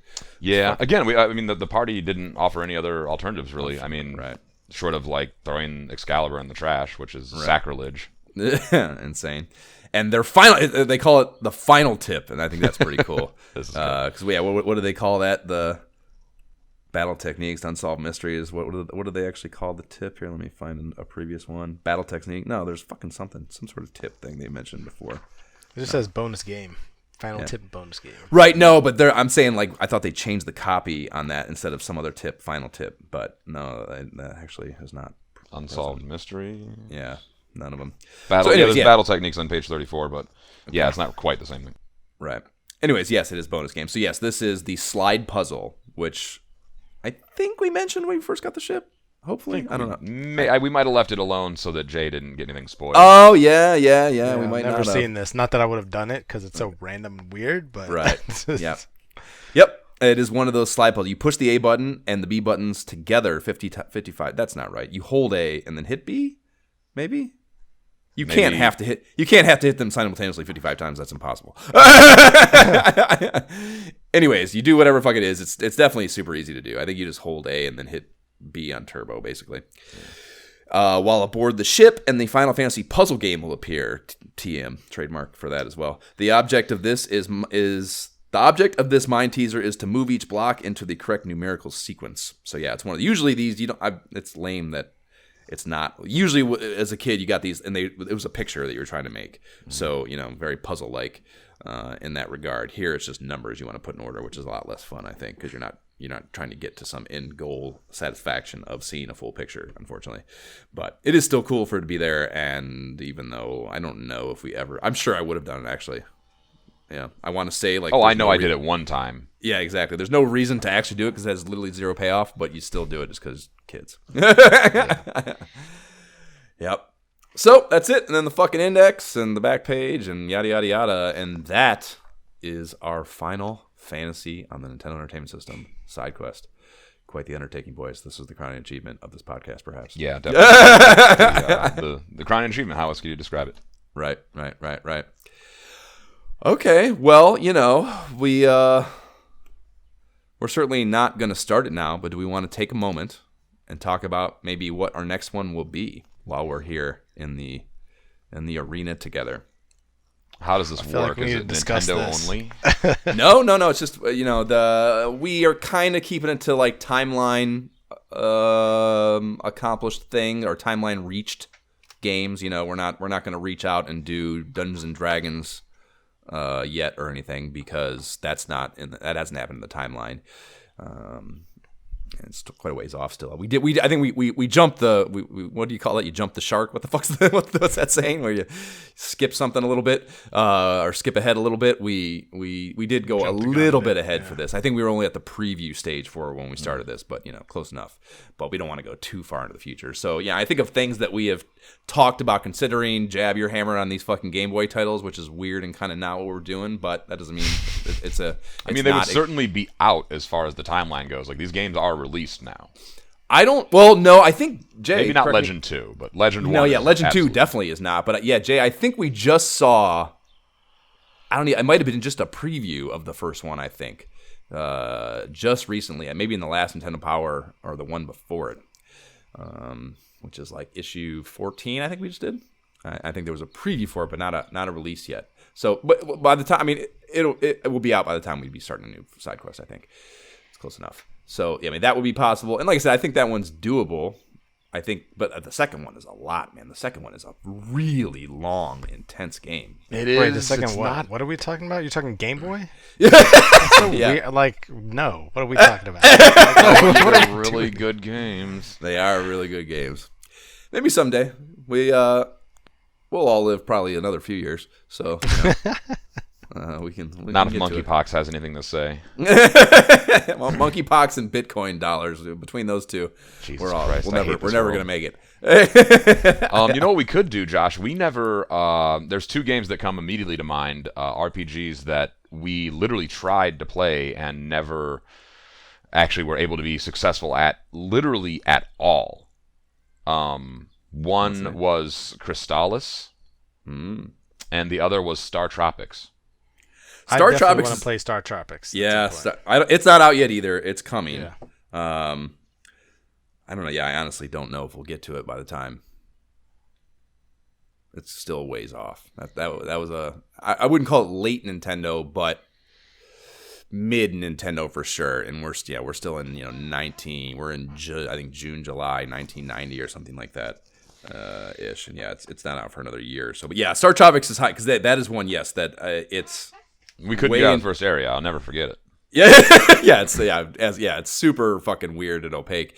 I have gotten a little further trying to play it on the Switch version a year or two back, maybe a couple years now back. So I've tried to revisit it, and I got a little further, but I ended up getting stuck yet again, and yeah, I did not finish it. So yeah, I'm all for playing that. That's a fun one to table. I think Phantasy Star 2 is almost out, and that's supposedly the best one of those.